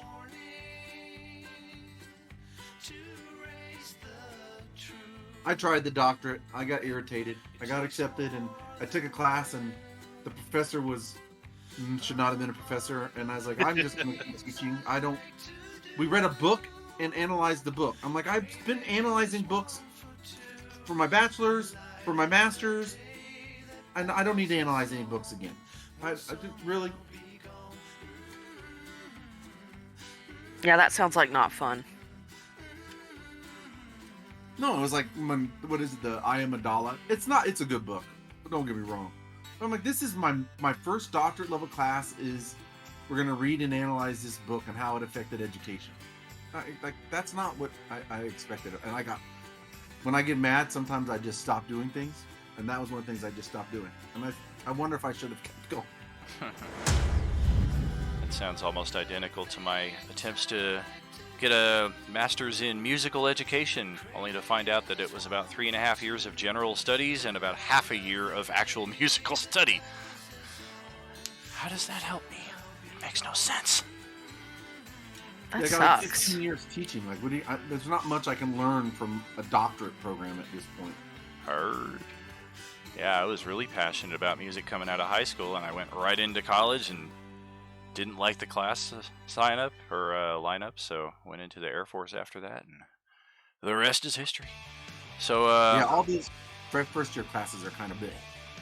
For sure. Yeah, like I expected that from first year, but at looking ahead to like the whole curriculum for 4 years, it's literally not until year 3 that I start doing anything with music, and even then it's all book learning, like music theory, music appreciation, and I was given to understand from my music teacher that you had to know how to at least read and write every instrument to become a conductor and become a music teacher, because you're conducting all of the fucking students and you need to know what they're doing. I didn't see any of that. But yes, what are we doing with these undead? What's the plan?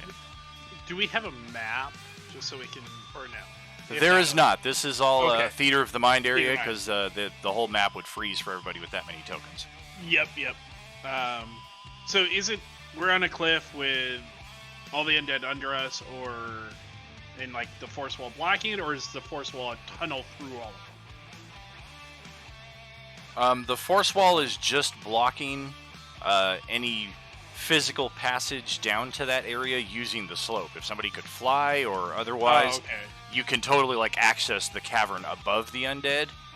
It mainly seems the purpose is just to keep them from wandering off.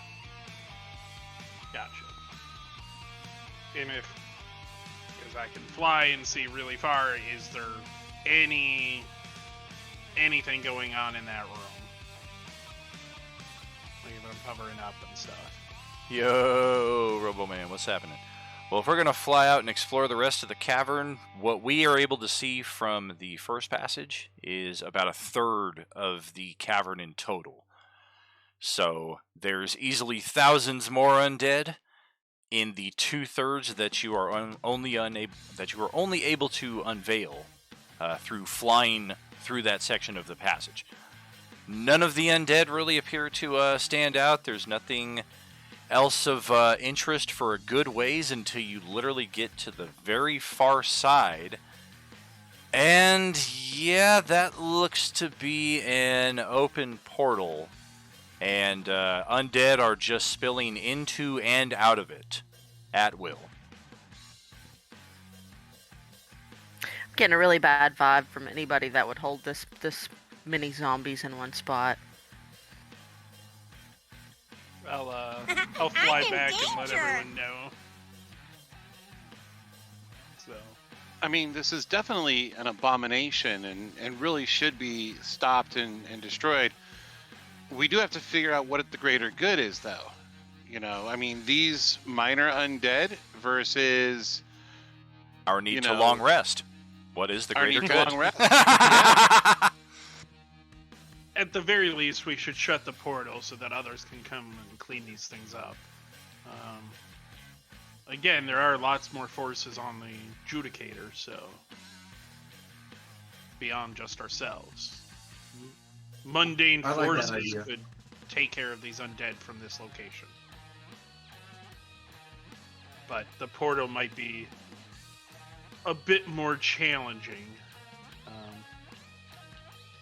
Was the portal like raised on anything, or was it just on the ground with all of them, or super large, or? It is a large doorway-shaped arc of runes that is set into the cavern wall itself, and the runes are Okay. glowing, and that section of the cavern wall is the open portal. Okay.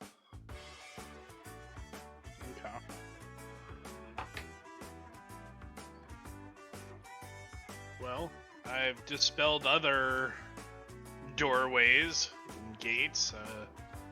I could go fly that way and try to dispel this one as well. I assume this is stronger than those others that I've dealt with. I think we It give it a would seem try. to be.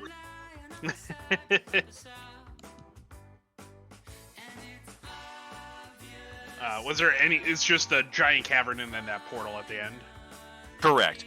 Yeah, for the usual features you would expect to see, I mean, there are a couple of pillars that break the cavern up into separate areas, but it's still mainly one large area, just a matter of how you access each area, whether you go this way around the pillar or that way.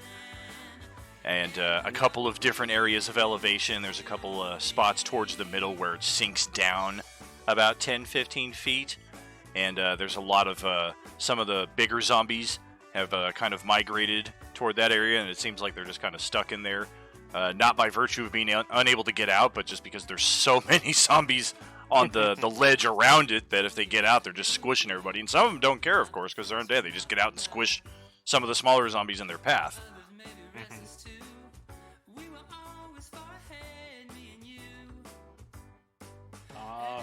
Yeah. I don't know. Is anyone else able to lend aid in dispelling this portal, or shall I just fly over and see if I can have a go at it myself? Yordle can go with you for some company. Yeah, I don't know how we can lend aid in a dispel. Yeah. Yeah, no, I can hang out with you to beg you if that's what you want, but that's about it. If nothing I else, think Prince works on it. at least, yeah, Tariq, if you want to fly with me over there on our brooms, we can. Would like give a it a bless go. give you a little help? Blessing would be saving throws, and guidance would help. All right, so I give him guidance. Boop. Yeah. Then I'm gonna fly over there and we'll dispel this magic. Give it a go. Roll We're that check. You're on the balloon. So, so we got this thing as well, which is always a complicated thing. And I'm assuming we're going home shortly, so we're gonna burn this at 7th level. All right. Still gonna be a roll. Oh yeah, I figured as much. Let's see.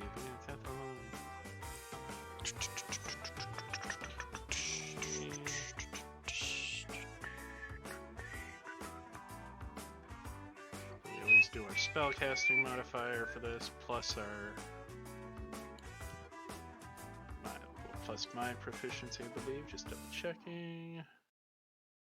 Yeah, ability check. So that's dispel magic. So this is going to be 1d20 plus 6 plus 5. Just get your natural one out of the way. We all know that's what you're gonna roll. Hey! Look at that! You got it on the die roll by itself. There we go. 34. Yeah, it's unfortunately a 28th level spell.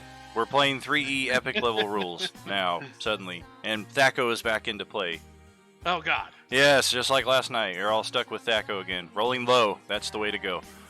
Yeah, the portal is instantly shut off. A couple of zombies that were in mid-passage are just severed in whichever way they were going. One of them loses a leg, one of them loses half of itself on the other side of the portal. The zombies themselves don't really seem to take notice or really care that the portal is down. There's just no more coming in or going out. His Grant's Awesome. motto, isn't it? I would say we should have put a fireball in there right before you closed it. Send a That's tactical okay. nuke like Iron Man at the end of the first Avengers. Suck on this, motherfuckers. So, is the force wall still up then? The force wall is still up, yeah. Okay. It seems like almost like more of a force cube because the passageway is so short and the dynamics of the wall of force are such that it was more optimal to make a cube as opposed to a wall that kind of juts out strangely into the passage. So, but it is still there. Okay. I'll fly back with Tariq. Cool. The Yeah. portal is dispelled. I assume soldiers are I assume there's soldiers on the adjudicator, right? Oh, definitely. Like it's a giant freaking Star Destroyer. I assume there's soldiers and stuff. And Stormtroopers, So- but As you come back, you see Yordle throwing a big bag of grease and lighting it on, like trying to light it on fire to set some fire down there. I mean, that is one thing that you could attempt. Yes. it is seemingly akin to trying to take out an ant colony with a single match. Definitely, with our group's capabilities, taking all of these things out is possible, just probably very tedious. The danger level to any of you is likely very minimal. It's really just a matter of how many resources do you want to expend, how much time do you want to expend, or, yeah, like Westy's saying, maybe some of the NPC crew will come over and clean these things up, and they can actually get some XP from it. Either that or orbital bombardment. Yes, that's what I posted in the the Twitch chat there. You got to nuke the site from orbit. Oh. Only way to be sure.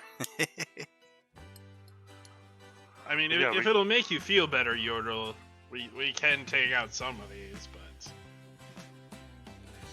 Oh, we can also definitely. just call the soldiers. So Some of them do incinerate rather quickly with the fire, and in true Walking Dead style, it doesn't even really kill them. It just kind of melts them to the ground into each other, and now they're just kind of looking up at you in pitiful anger.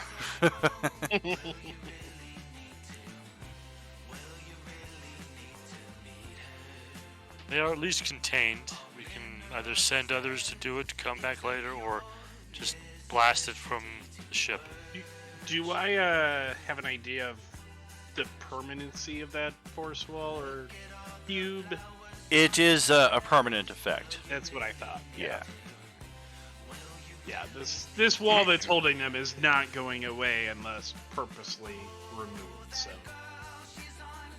I mean, I can also do a turn undead, which anything less than a challenge rating 2 would instantly be destroyed if they fail their wisdom save. Yeah, but you have a range on that. you could go up to the wall and cube and do that. And Yeah, it would- 30-foot radius.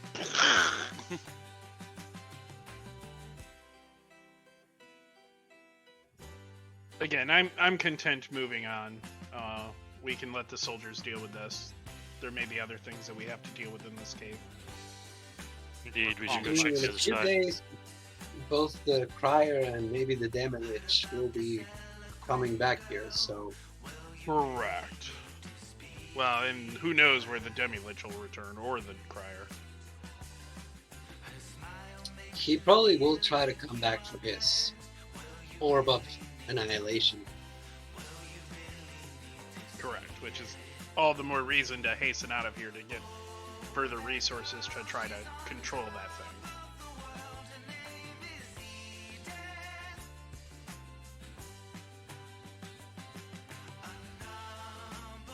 Let's head over to the other side.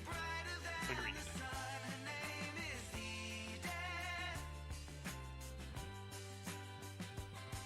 Alrighty. As we come back, is the sphere still doing its crazy stuff?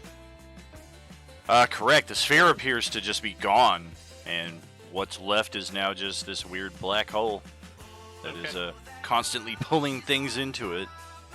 Is it expanding, or... Is not. Okay.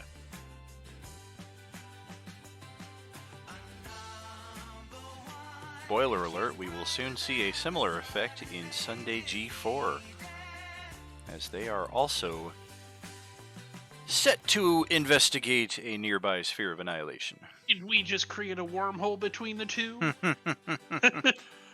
Well, there already was a connection between the two, but it's not the intended connection now. No Acererak, no master plan in this room. And same thing on Sunday G4, no Dread King, and no master plan there either. Alright, so heading off to the east. Let's see. Go ahead, post your passive perception checks if you would, please.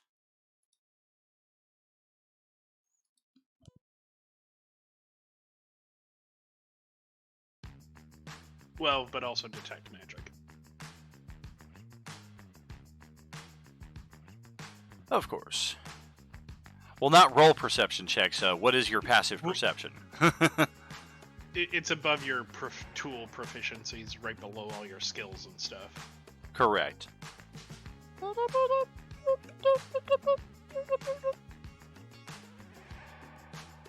yeah, we can see the modifier on the rolls, though, so we know. Exactly. It'll just suck if somebody burns a natural 20 and they're like, oh, I only get to use the +2 that it shows. All right, so I guess I got a 12. That would be the case with Westy, because his passive perception is a 12. Yep. Unless it went up with your level up. Nope. 20 for Oh, my Darren. passive perception is a 20. 20, yeah. 20 is definitely sufficient. We're looking for anything 18 or higher. So anybody 18 or higher will hear this for themselves. Anybody who doesn't will likely be halted by the party members who do and informed of such. There is conversation taking place ahead in this passage after we make it a similar distance forward, except in this case, it's almost a straight shot. After the first initial turn that kind of bends us south from this position that we're entering, it's almost a straight shot from there for about 30-35 minutes. And at the end of that, those of you with passive perceptions 18 or higher can hear a conversation between 3 individuals taking place in the cavern ahead. Can I see them?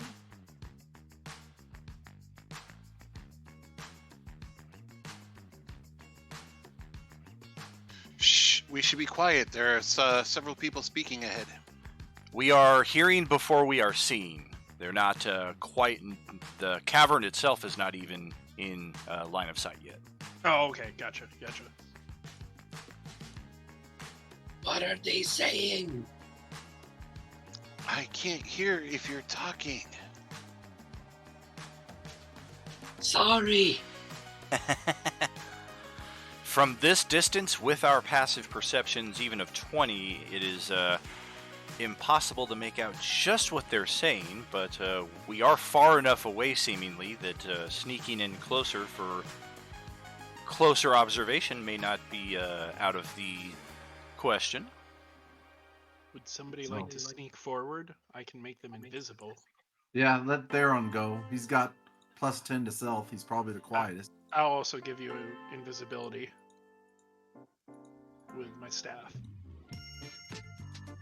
I think in the spirit of teamwork and bringing a little bit of professional sports into our D&D games, each character should have a jersey, and of course, since we're all on the same team, the jerseys will match.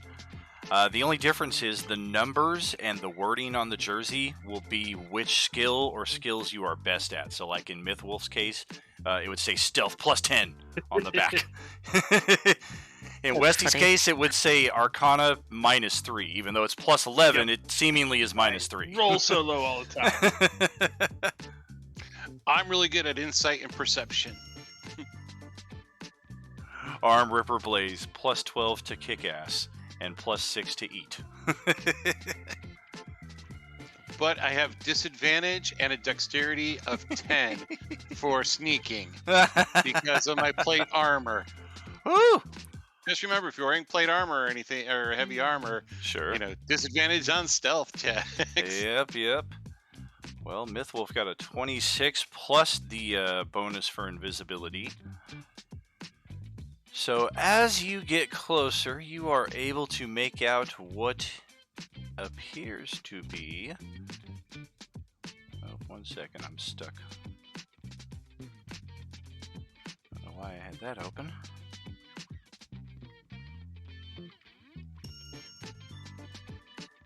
They are speaking Draconic. You've heard it enough that you're familiar with it. It's not a language you speak offhand, though. Oh, how wrong you are. That's too bad because I speak Draconic. Yeah, so do I. I have the tongue of sun and moon. So Ah. I can sense the key and understand what's being said. That is true. All right, then.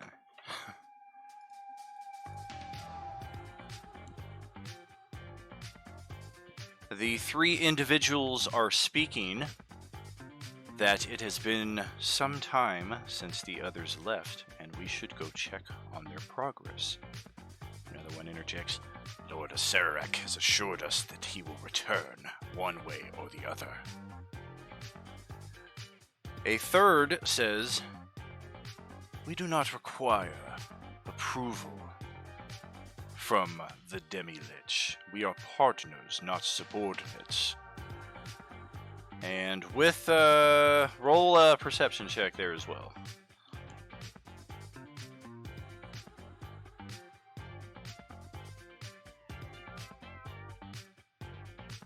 I will spend a key point to re-roll.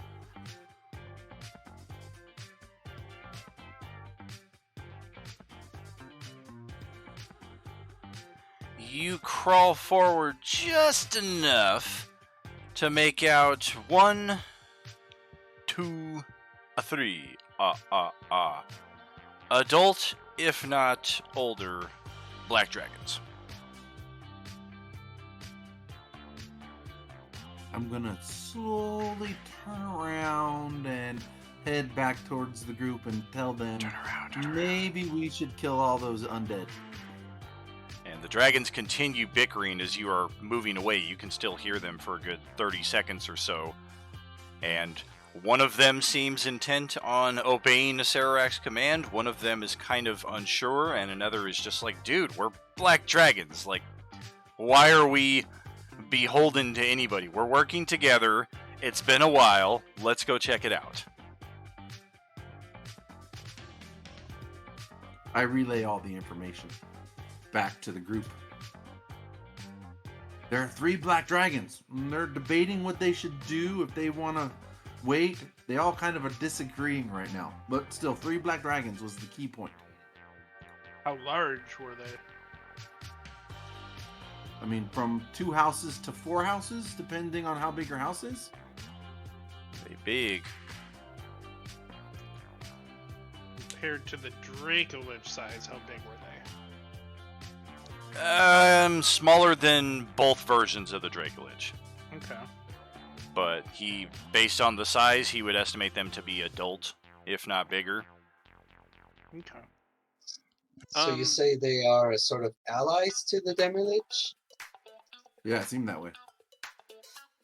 Maybe we could negotiate with them so they will speak on our behalf when the Demi-Lich comes back? Dragons are very smart. Black dragons are very cunning. It's entirely possible we can reach some sort of deal with them, especially if they realize we are strong enough to have taken down their ally. Agreed.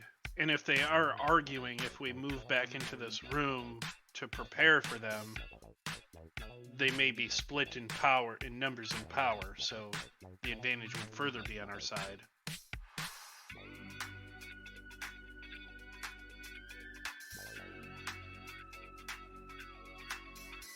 Although I would advise making sure Or if everyone it's is. turning into a black dragon. Although I would advise everyone make sure they're healthy and prepared just in case they attack. Agreed. I think I would need about a full short rest to get healthy. Yeah, I could take a short rest for like key points for sure. I mean, a short rest wouldn't hurt. Just once I Dawn's know. gonna be like, I'm fully awake and I don't know what you guys are talking about. Yeah, no, I'm like way out of spells, but none of them come back in a short rest. Yeah. You know, Hi!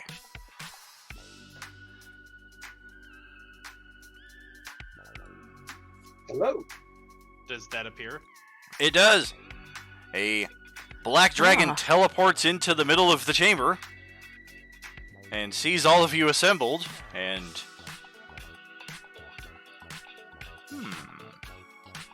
Good evening. Abby just steps forward nonchalantly. it speaks in Draconic, asking, "Do you speak the ultimate language?" I reply, yes. As do I. And I do. I respond to it telepathically. Why use language when minds are better? yeah, I don't understand anything going on. Me neither. I'm going to slip Tasara a potion. You are all so perfectly placed. Would you care to line up single file so that I may... Just kidding. I would have, seeing Tasara so weak, I would have given her a potion, by the way, at some point. Sure. I didn't realize she was that low. She was showing full health for a bit. Yeah, that's because it automatically, like, when I leveled up, it bumped me up. So. Okay, yeah, I saw you at full health. I was like, okay. But Yeah, that's why. I'm going to use one of my superior healing potions on you, which I would have done before this. And you get 26 hit points. Just in case you guys didn't know this right about the Black Dragon, perhaps its most useful ability. It has a 40-foot swimming speed. Damn it, I was going to drown it in a We're, pool of water. Sorry. we're done. Sorry. We're absolutely done. He can swim. In this environment, maybe not. But if you've ever had to fight a black dragon in its watery lair, then fuck. Yeah, right here in the domain of Acererak, it's not as impressive. Oh no, lost Brad. Where is the Demi-Lich? Where is Acererak?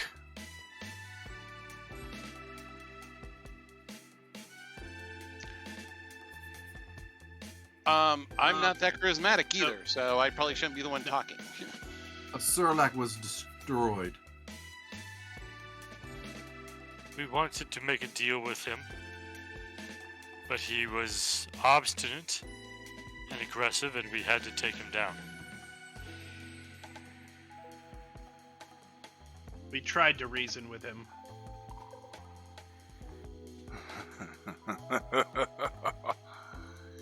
It kind of looks around at the remains of some of the more obvious undead. Death Knight, Black Crier, etc. It appears what you say is true. Well done on you, adventurers. I was merely coming to check on the status of the Demi-Lich. Pay me no mind.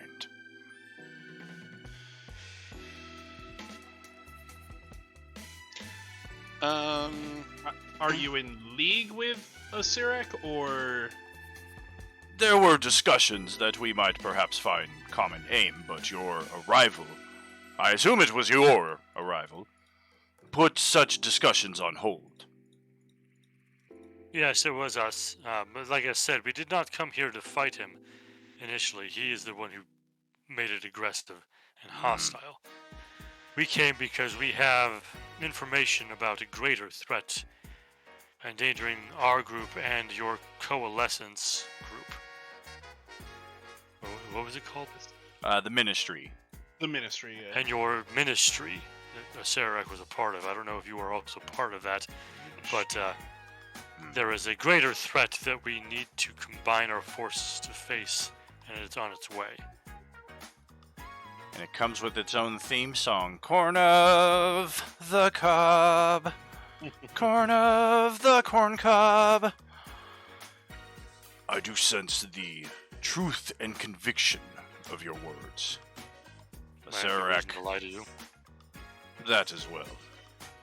Acererak's hot-headedness appears to have gotten the best of him.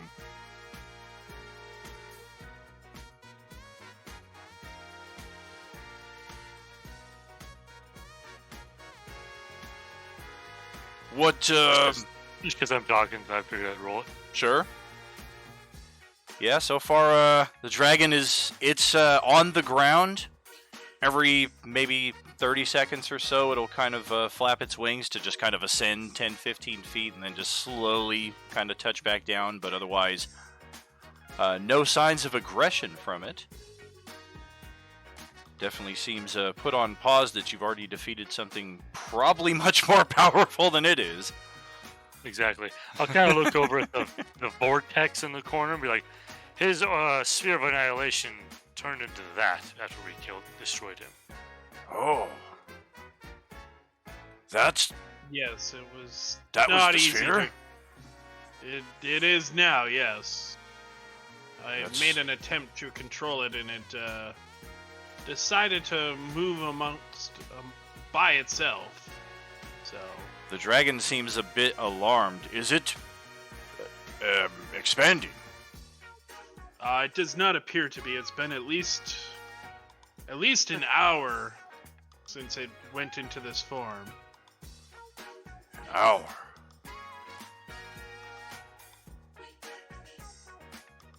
If I may pass some advice, I would deem this location highly unstable. We should all egress at once, and the nature of this domain, all of us, myself included, are prohibited from any teleportation out. You can teleport in if you wish. I not attempted to teleport, so it is good to know. Yes, even with the demise of the Demi-Lich, this is still his home ground, and some of the effects apply until the spirit of the Demi-Lich has been vanquished. How far does this reach? Outside of the room or outside of this entire complex? It is this area alone. So effectively, once you guys exit this map, west, east, or south, you're good to teleport. Gotcha. Then shall we join your compatriots over there? Oh. I see. You continue to impress. You wish to continue discussions then, is it? You did come here looking for allies. We'll take you as well. You'll take me. I believe my friend over there, I look over at Arm Ripper, is quite excited to have some dragon allies. I like the cut of your jib. Difference in majesty, though it may be, power is another matter. The dragon polymorphs itself into a kobold so that it can make a passage down this area much easier and not try to cram its giant ass down a 10-foot wide passageway. That's why it teleported in. Getting out would be a much trickier method, so if you guys... I mean, once it showed up, you guys definitely had it at a disadvantage. Even busted up as you are, you guys would beat the shit out of this thing in no time. All three of them together, that might be a fun challenge. That's why I was like, let's move back, because if Yeah. one joins us, we got this. Alright, so let me try to put something together here real quick. I know I have plenty of other dungeon maps here. Archived maps, huh? I got sewers, I got caverns, here we go. So Brad, is your dragon path a black dragon? Yeah. So he's like, yay!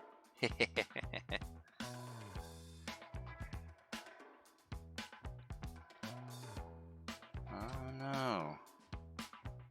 Well, shit, I guess I don't have a map at hand for that. So I guess we'll just theater of the mind this once again. And it looks familiar. We're in a different cavern that looks somewhat similar. but Yeah, now there's 3 of these things.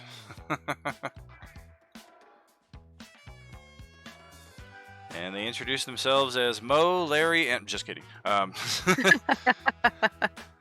Mo is their leader.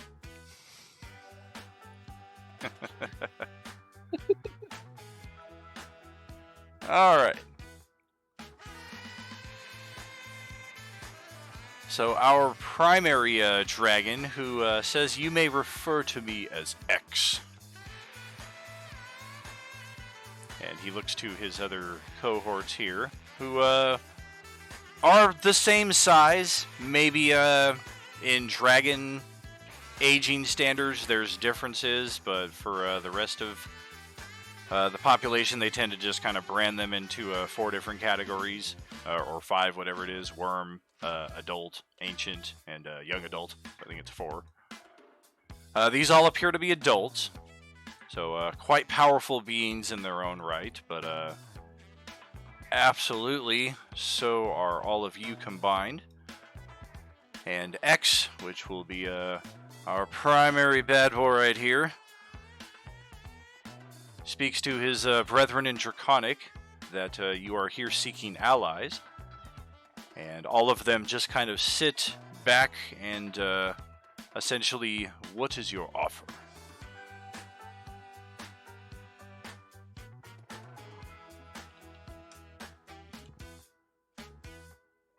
Well, if you don't mind me asking, what was your deal with Acererak? What did he want from you?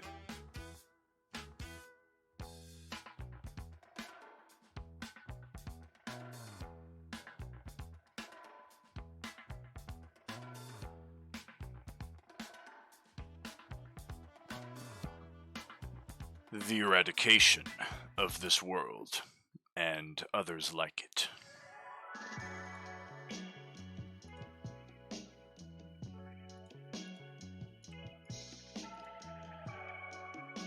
That's a tall order. Did he not tell you about his compatriots at the ministry? We are aware that others were involved, but as far as specifics of who and where, we are out of the loop in that. What we do know of the plan with the sphere is that an ancient rite has been unearthed that has also been subjected to years of experimentation by one called the Mistress. This may tie into the ministry, as you have heard. The word ministry was never brought to our attention. The word mistress, however, seems to be the linchpin connecting all of this, specifically the plan with the spheres. Using these ancient rites, the spheres are connected to each other over vast distances and controlled remotely, or such is the intent, similar to how one would scry with a crystal ball. This is ancient, far-reaching magic, the likes of which we are out of touch. Even controlling this thing near it is a challenge, so... I believe it was for that reason that Acererak was specifically tasked with controlling this one, so that when the time came, he could ensure that it be used for its proper purpose. And that primarily being to send the sphere into the center of the planet itself to cause a major, irreversible catastrophe with the planet's core.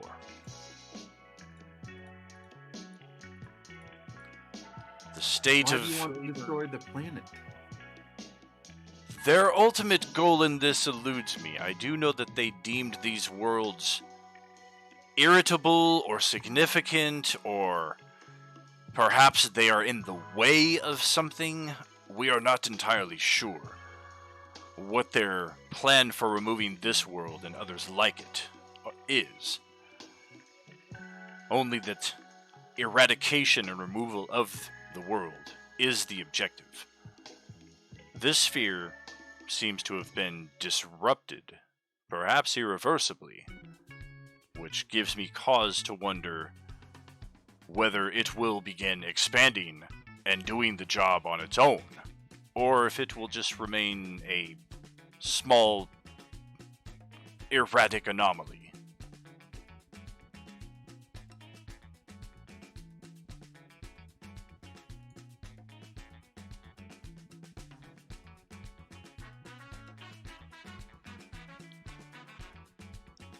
The ministry works for the Vogans.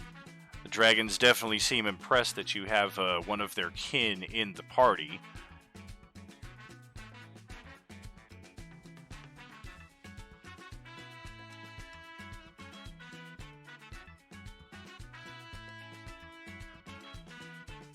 Well, as I said, we are currently gathering allies to help us face a great evil that is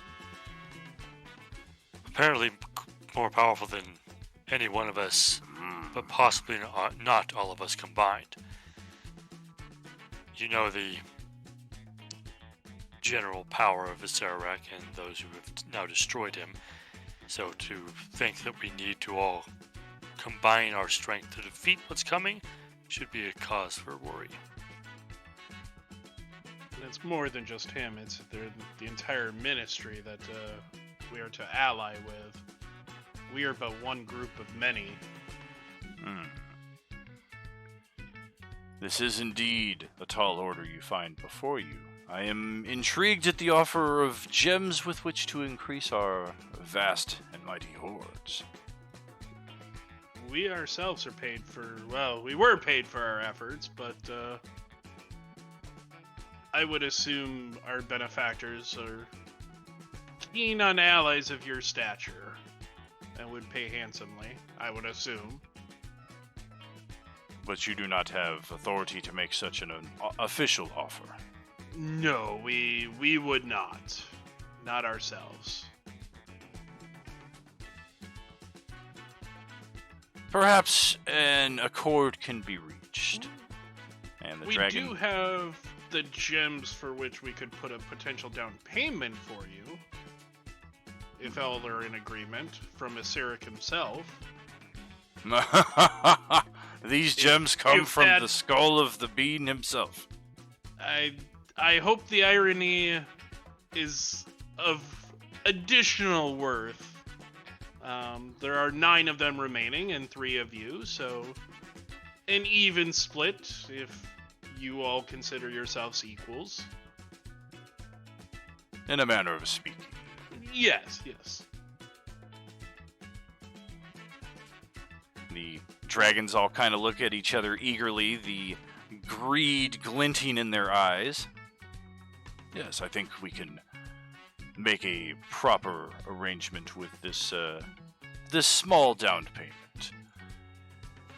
And to ensure our connection remains strong, he kind of wiggles his head around a little bit, jerks his neck, and one of his teeth pops out. And falling to the floor, the tooth is actually revealed to be an ivory rock.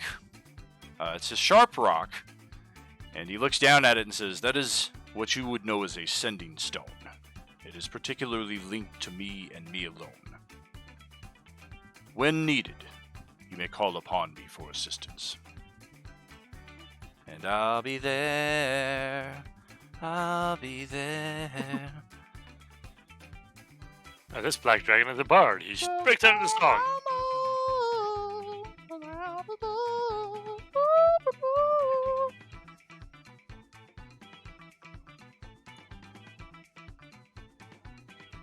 That's right, he's got 6 levels in Bard and 2 levels in Thriller.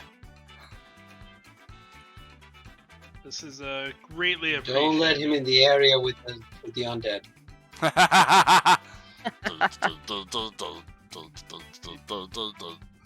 I assume with this as ascending, like, I assume I kind of see the magic on it and everything and what it is. Correct.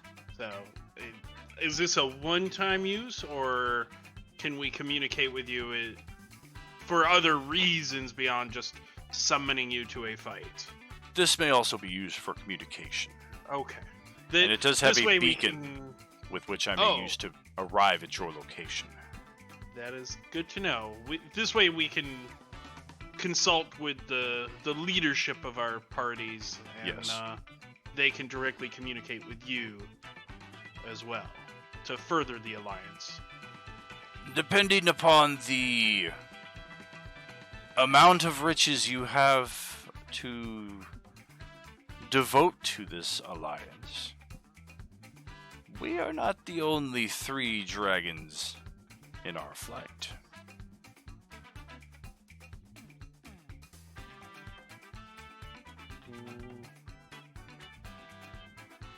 Just keep that in mind. If you feel you are in need of further reinforcement and have the coin to spend for it. Yeah, set some shit on fire. Set it all on fire. Some dragons just want to see the world burn. Speaking of burning, you guys want to take care of some zombies for us?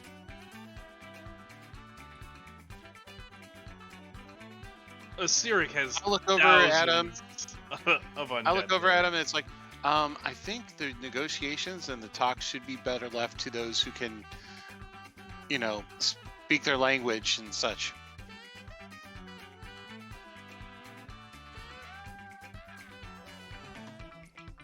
I think They do Nicole seem a does bit speak Draconic. disgusted at the idea of wading into a sea of zombies. If anything, it appears repulsive to them, strangely enough. Ugh, zombies? Yes. What the hell? That's gross. You have any idea how long it takes to clean that shit off your scales and out from under your claws? And one of my attacks is a bite, so I gotta fucking taste zombie every round? Ugh. Femurs make good toothpicks.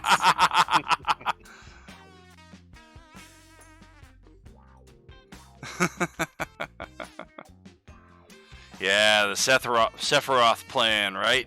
Sarge knows. Need some Final Fantasy inspiration in all of this too. Star Wars, Final Fantasy, D&D, Lord of the Rings. It's a little bit of everything. Superheroes, we still haven't seen too much of that yet. A little bit.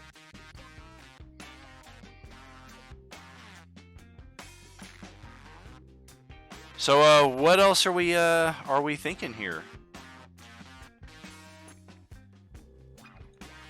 I think we've gotten what we were gonna do, unless Acererak comes back and wants to talk. Yeah, he does have the mandatory the Reformation period, so he's going to be out of action here for a little bit. Speaking of which, you wouldn't happen to know, like, were you that close with Acererak where he may have divulged the location of his phylactery, or? It's doubtful. Yeah. I know. Unfortunately, no. If he gave such I information freely, we may make use of it ourselves. Yes, I assumed as much. It was worth asking. But of course. Well, I, for one, look forward to working with you in the future against this greater threat. I believe you and your flight will be most valuable. I look forward to the day when we will draw weapons and blood together. Hopefully it is living blood. Undead is such a rather detestable course. I mean, we are in Acerek's domain, unfortunately. so- Yes. It was in that spirit that we were assured we would not be fighting undead, working with one.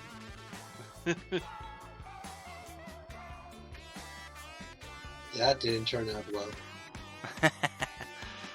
Turned out well for all of you, it would seem.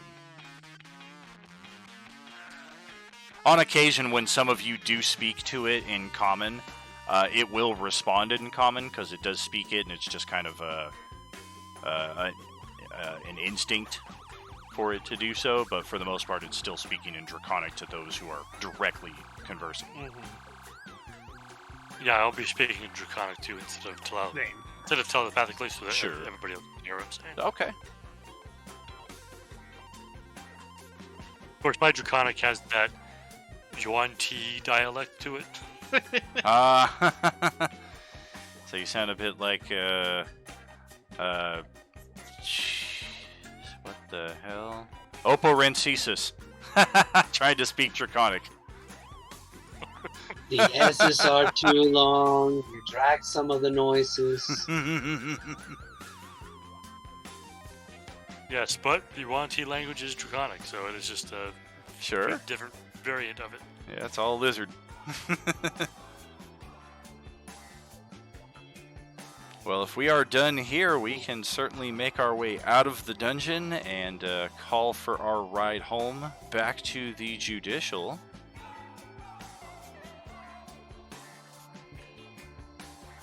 He can turn into a dragon? He got a new. Or does he have...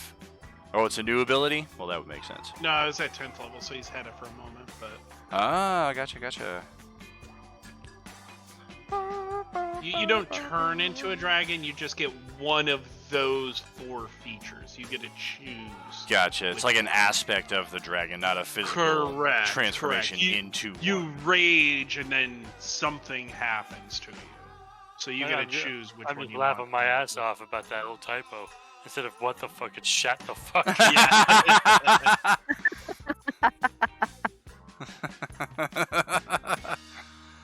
Alrighty, Yeah, here's I- hoping everything doesn't break down. Is that the Alright. new word of the day? So far, so good. Everybody It's been just a finicky place before. everybody just hold tight. I'm going to move your tokens in myself, and hopefully it'll be a controlled chaos. And we can all go, shut the fuck. Hey, wait. These are the Monday night crew here. Yeah, we're gonna What have are you some guys of our. doing here? Yeah, right. They're gonna kind of chill off to the side here. Our Sunday G3 crew is also on this Star Destroyer map somewhere. But as we have learned before, if you all start wandering off in different directions at once, everything freezes badly. Yeah. So just you hold. put the wrong Myth Wolf guy. Right, just hold tight. Well, no, I think that guy's still there from last time. Oh. Or maybe what's funny? Grant dragged one. Both of Tariq and Surikari have not been on this ship. The last time they were on a ship, it was the old ship. Yeah, exactly. the Dragon Lotus. Now it's the Judicial. Let's get Theron over here. Theron's going to be doing some tabletop dancing there for us. I'm gonna be like, what the fuck ship is this? Oh, were There you we not go. aware of what happened, Tariq? Yeah, the other ship was destroyed, and Meridian actually died for a moment. Okay, so now we are set. Everything looks to still be working properly, so that's a plus. If we do decide to venture off and explore the ship, only thing I ask is that we stay together and keep it close. That might be the only way to prevent everything from breaking down. But otherwise, yeah, if you're looking at the stream here, you can kind of get a look at the frameworks of the ship from where other characters have explored. Right here in the center, near the turbo lift that accesses all 3 levels of the Star Destroyer. Our G3 group, most of them are gathered. Some of them are scattered elsewhere aboard the ship. Perhaps most notably, I always like to make light of it, and I think it has been explored down over here. Nope, that's wrong. Nope. Oh, here is the device that our Monday crew brought back, and for some reason, what is this? Looks like Chris's character is here twice. Yep, he has been redeployed elsewhere, who knows where, but that is the device that Monday Night Crew found in the mines beneath Colonel Starr's fortress. Yep. And for any of our G4 characters who are familiar with the Matrix pod, that's what it looks like. For the rest of our characters who've not used one of those before, it's very much just like, what the heck is this? It is not revealed on the map. It's just in this area, off to the far south side of the Star Destroyer. But what I find most humorous is there's about 60 or 70 beds in the different barracks chambers on this Star Destroyer and 4 toilets. It's fantastic that they thought to include toilets at all. But yeah, I mean, for any of us who've done the military before, like, yeah, it can be a little tricky to find a good spot. But I think 4 is selling it a little short, just hanging out the window. Yeah, there are 3 levels to this Star Destroyer here. The docking bay level was featured heavily in G3, where we had a beholder incursion entering right through the docking bay. And then the 3rd deck is the command deck, and it's literally just like 3 rooms. This is the meat of the entire Star Destroyer here, and this is our command chamber, where we will be meeting with Captain Piper. I do believe, yes, who is a Trandoshan. So another lizard-like creature. And So I Mark. guess I have a- What's that? I said, I guess I have a question then. Would I have known that this is even like a thing from being on the Dragon Lotus before? Or is it, like, Definitely. completely new? Okay. Definitely. Yeah, most of these details occurred with other tables and in the chat aboard Bolstoon's Tavern, but that's always been accessible to all characters at any time. Well, I think you also said at one point, like, we used to, like, star dock together and stuff, like, the ships were all there and stuff. Right. Yeah, we used to be part of a fleet. Well, technically, we still are, but there were smaller ships in that fleet. Our ship was the Dragon Lotus, but now we have a capital-sized ship that we can use as our base of operations. And Meridian has a physical store here aboard this Star Destroyer. And Captain that's Piper. basically, yeah, that's basically what I was looking for. If I even knew this existed, had met the captain before or anything like that. Gotcha. As far as whether meeting the captain, this would be the first time because he's never physically gone to your locations, nor have most of our parties been here. But most of our groups do know that a new ship has been deployed for our groups to use as their collective base. There's a new captain in charge. Captain Gator is presumed dead after the Dragon Lotus was destroyed. It's presumed she went down with the ship.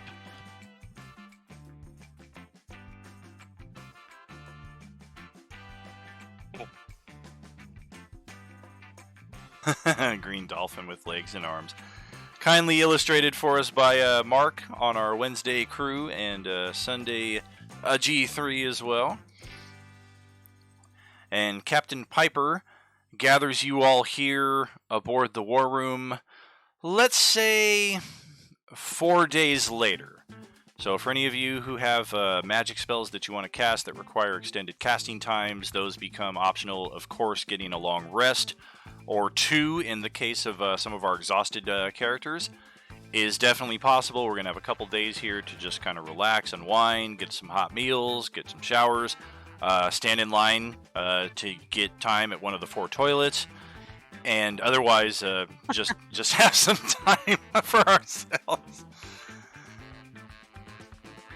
Yordle with Thibron will go talk to Meridian and take the black armor, the black plate to him, and ask if there's anything he could do to make it a little special. Because he has no plate mail in the inventory he carries. Correct. He does not have just standard plate armor. He has like armor +1, which can be applied to any existing suit of armor that is non-magical. Or if you wanted to buy a suit of +1 plate mail, just take that cost and add it to a standard stock plate armor. So technically he does have those items, but since they exist in the PHB, I didn't double up on them in his inventory. So how much is it for like armor +1 and armor +2? I do ask that you find that in the inventory yourself. As It's in Meridian's inventory. correct, this can be a very lengthy process as each person starts inquiring. As it's much more efficient for everybody to kind of look through this and find what they need. It is a very extensive list, but we can definitely spend hours and hours just perusing through that individually. And of course, Meridian is here aboard the ship, and we will be ending the session aboard the ship as well. So even if we don't get shopping done in the last 10-15 minutes here, we will certainly have time at the start of the next session to get going on that. Is the Tuesday party loot notes, is that accurate as to how much gold is in the party loot? It should be. Let me look. Let's For- just check. Oh, and you know what? Looking at the Well, there's also the Dragon Horde that we kind of have some stuff going on with, so... one thing, Like let's get rid of the folding boat because Leela is gone, And for that same note, for all of the 12,000 gold under 3723, all 4 of those characters are no longer in the group, so that 12,000 can be divvied amongst our current party lineup. Otherwise, everything looks to be correct. We got 1, 2, 3, 4, 5, 6, 7.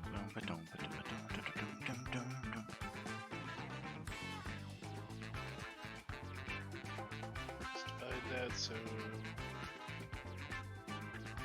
call it 1,710 gold for each person.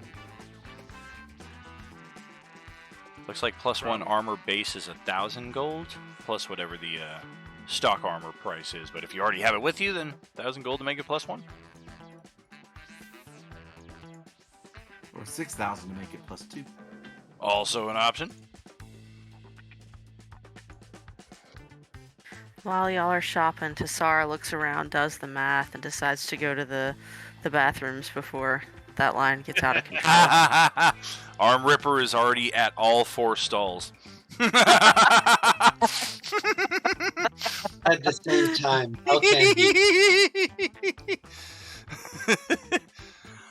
Speaking of which, just to get our shopping trip off on a positive foot here, successful or not, your characters were tasked with a mission, and you went out and went to do it. You returned, and each of you have an extra 3,000 gold in your pockets for any shopping necessities. Additionally, if your starting supply of 3 potions, which at this level of play and going forward, your group is now at the level of play where your starting stock will be the Supreme Potions, the 10-4 plus 20 restoratives. That will replace up to 3. If you're catching my gist. Yeah, Yordle and Theron will use the 6k they just got to give What plus 6k? Well, we each got 3k, right? 3,000. Yes. So yeah, so 6,000. That'll increase the armor to +2. Okay. Does Yordle get 3,000 as well as a minion? He does. Okay. Yeah, I am not He's counting not the him though. minion. I'm not counting him for the splitting of the previous party. Gotcha. So. Yeah, as far as what you guys Like- do as far as the split, that's of course up to you, but the judicial crew views him Yeah. as his own Okay. person. He Gotcha. killed the last guy. He should get a split. He didn't He actually killed the last guy. Most He's epic your henchman moment ever henchman. when Darren took the leadership feat in the 3E and had his first level orc crit, confirm crit, and instant kill a great worm red dragon. Yeah. Man, I remember those good days of Pathfinder. Oh, also, that's actually incorrect. It would be because we kind of were subtracting down that list, so it would be It looks like it, yeah. 6,500 divided by 7. Oops. 925 gold, not 1,710, because, well, actually, sorry, Mythwolf, you owe 1,000 into the pot. It says. So. Who remembers that? That was like so long ago. Yeah, I know, but I noted it. So. Yeah, I don't think I anybody remember remembered it. You can take my 1,000. I have it. I mean, no, I remembered, but that Womp womp. I don't think there's but you and me and maybe two other people Well- were still here. You'll get some of it back.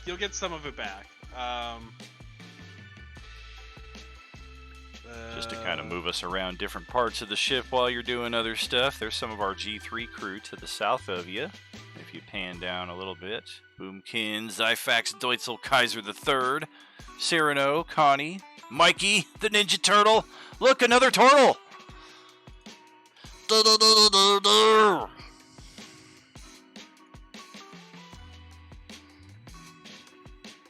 only one more and we'll have the teenage. That's exactly what I'm saying. We need to get 4 between all the parties, and then I will bring in a transmorphed rat character to lead them all.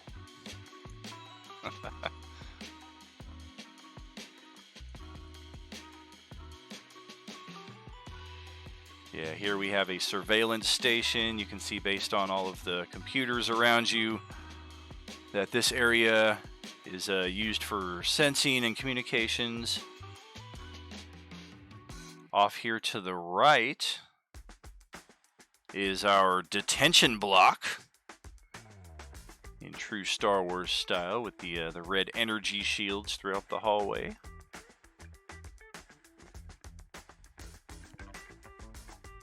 It is possible that since I dynamically lit this entire map, we will use it for a battle someday. We've already seen it happen in the docking bay, so I used to encourage everybody, hey, kind of get the lay of the land and learn where the different parts of the ship are, but that's how everything crashed, so now we're just kind of moving around as one and just exploring different areas on board the ship. Here's Bolstoon's place. Definitely a notable location, heading south central of the map, right down to here. Our mess hall, our tavern.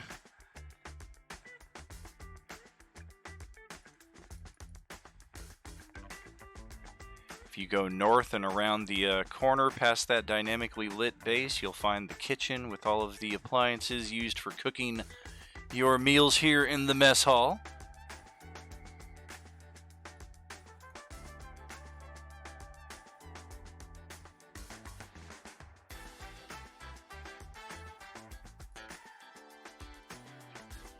And then just to the east we have... Oh man, this is going to get weird. Some of you will be stuck in the walls. There we go. One of many barracks areas.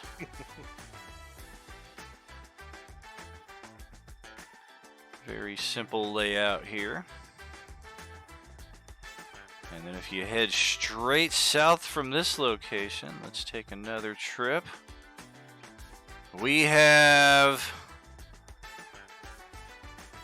all 4 of the toilets. Oh boy. No privacy between them either. You're literally right there. Oh, they really are military toilets. That's right. Gotta make friends somehow. Yeah, and because it's stormtroopers mostly using them, you just know the floor is a fucking mess all around. Can't hit for shit. Well, we're Can't hit with screwed. that either.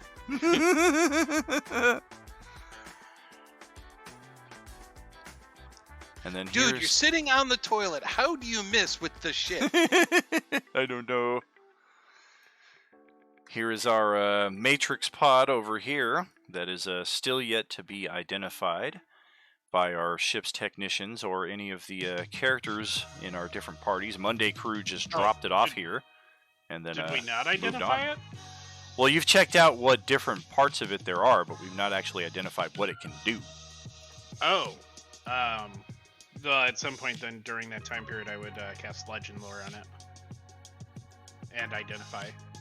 Yeah, and I believe we've tried identifying different parts too, but as it is more of a technological construct, that's kind of where our hurdles have come, in that we were like, well, we know it's partly magical, partly technological.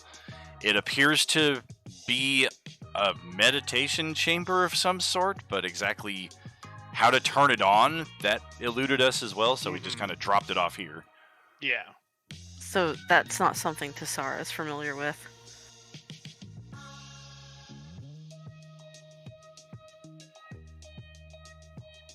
Yeah, so far, nobody's really messed with it, but it is a notable location here, and beyond that, it's notable for, let me just move the pod out of here into another area. This is our teleportation circle aboard the ship, so once our groups begin accessing those levels of magics and we want to teleport back to the judicial, this is where we appear. Yeah, I shrunk that thing down and brought it up. Right. Yeah, it was a little too big. Wave teleport. Let me hold it and let's move quick. All right, so let's group all of you back together here and take one sorry, more. DM. There's also the speaking stone that only likes good casters. Sure. If you What's didn't up, Freddy? point that out. I did some calculations. I'm trying to buy a full mithril plate armor +1. It's in the chat. So, I saw you. All right, I'll be taking off the money. Gotcha. Yeah, very cool. Better AC is going to be tricky for any turtle because you kind of get one or the other. It's your natural turtle AC or magic items and armors worth of AC. It's a common issue that every turtle runs into because they start off with such a hefty bonus. I would definitely do online exploration in that respect. I think, what were they called? Wraps? I think they've officially put some in. Yep, the Wraps of Unarmed Prowess, +1, +2, and +3, introduced through the Book of Many, Many Things, I believe. And, yeah, just as an example. Wondrous item rare, +2 when wearing. Unarmed strikes are considered magical. Of course, the problem we'll run into almost instantly with all these new items is how much do they cost? Because as many hours as I put into assembling the new list, we did just get 3 new books in the last month, which probably means there's 1,000 magic items that I've not yet assigned costs to. So bear with me on that one. I will definitely take inquiries over the next couple weeks. And I definitely encourage you to look through any of those new books as well. The Book of Many, Many Things has some cool magic items in there that are not necessarily deck of many things associated. Some are just items that have been in need of implementation for some time.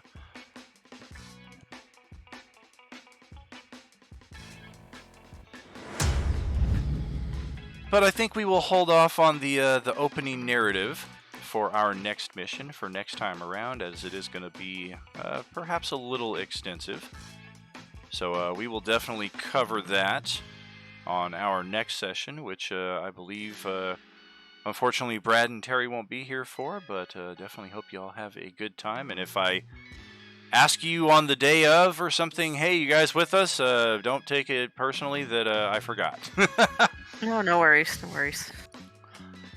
But yeah, I think Sunday, not Sunday, but our next Tuesday session for this is actually our last session for the year, which is very fitting, I think, considering that this is the first open table that we opened up this year, so should be perfectly in keeping for it to be the last session as well, session 24, if I'm not mistaken. And just a bit of a spoiler, if you've been paying attention to the Discord channels and the Discord events in particular, for what's to come, our Tuesday night crew is now about to join up with Sunday G1 on Enemir's Moon of Isilia, one of my homebrew settings. A Wild West desert moon is what we've seen of it so far, but there are other areas. And just what our Tuesday crew is getting up to will seemingly involve a demon dragon, an alliance, and something called the Great Center. So just what Tuesday crew is getting into here on the Moon of Isilia, we will see. Our Sunday G1 crew is currently investigating the Red Hold, and as far as that is concerned, that will be coming up this weekend, Sunday 1 and Sunday 2. But before that, we have Friday, this Friday,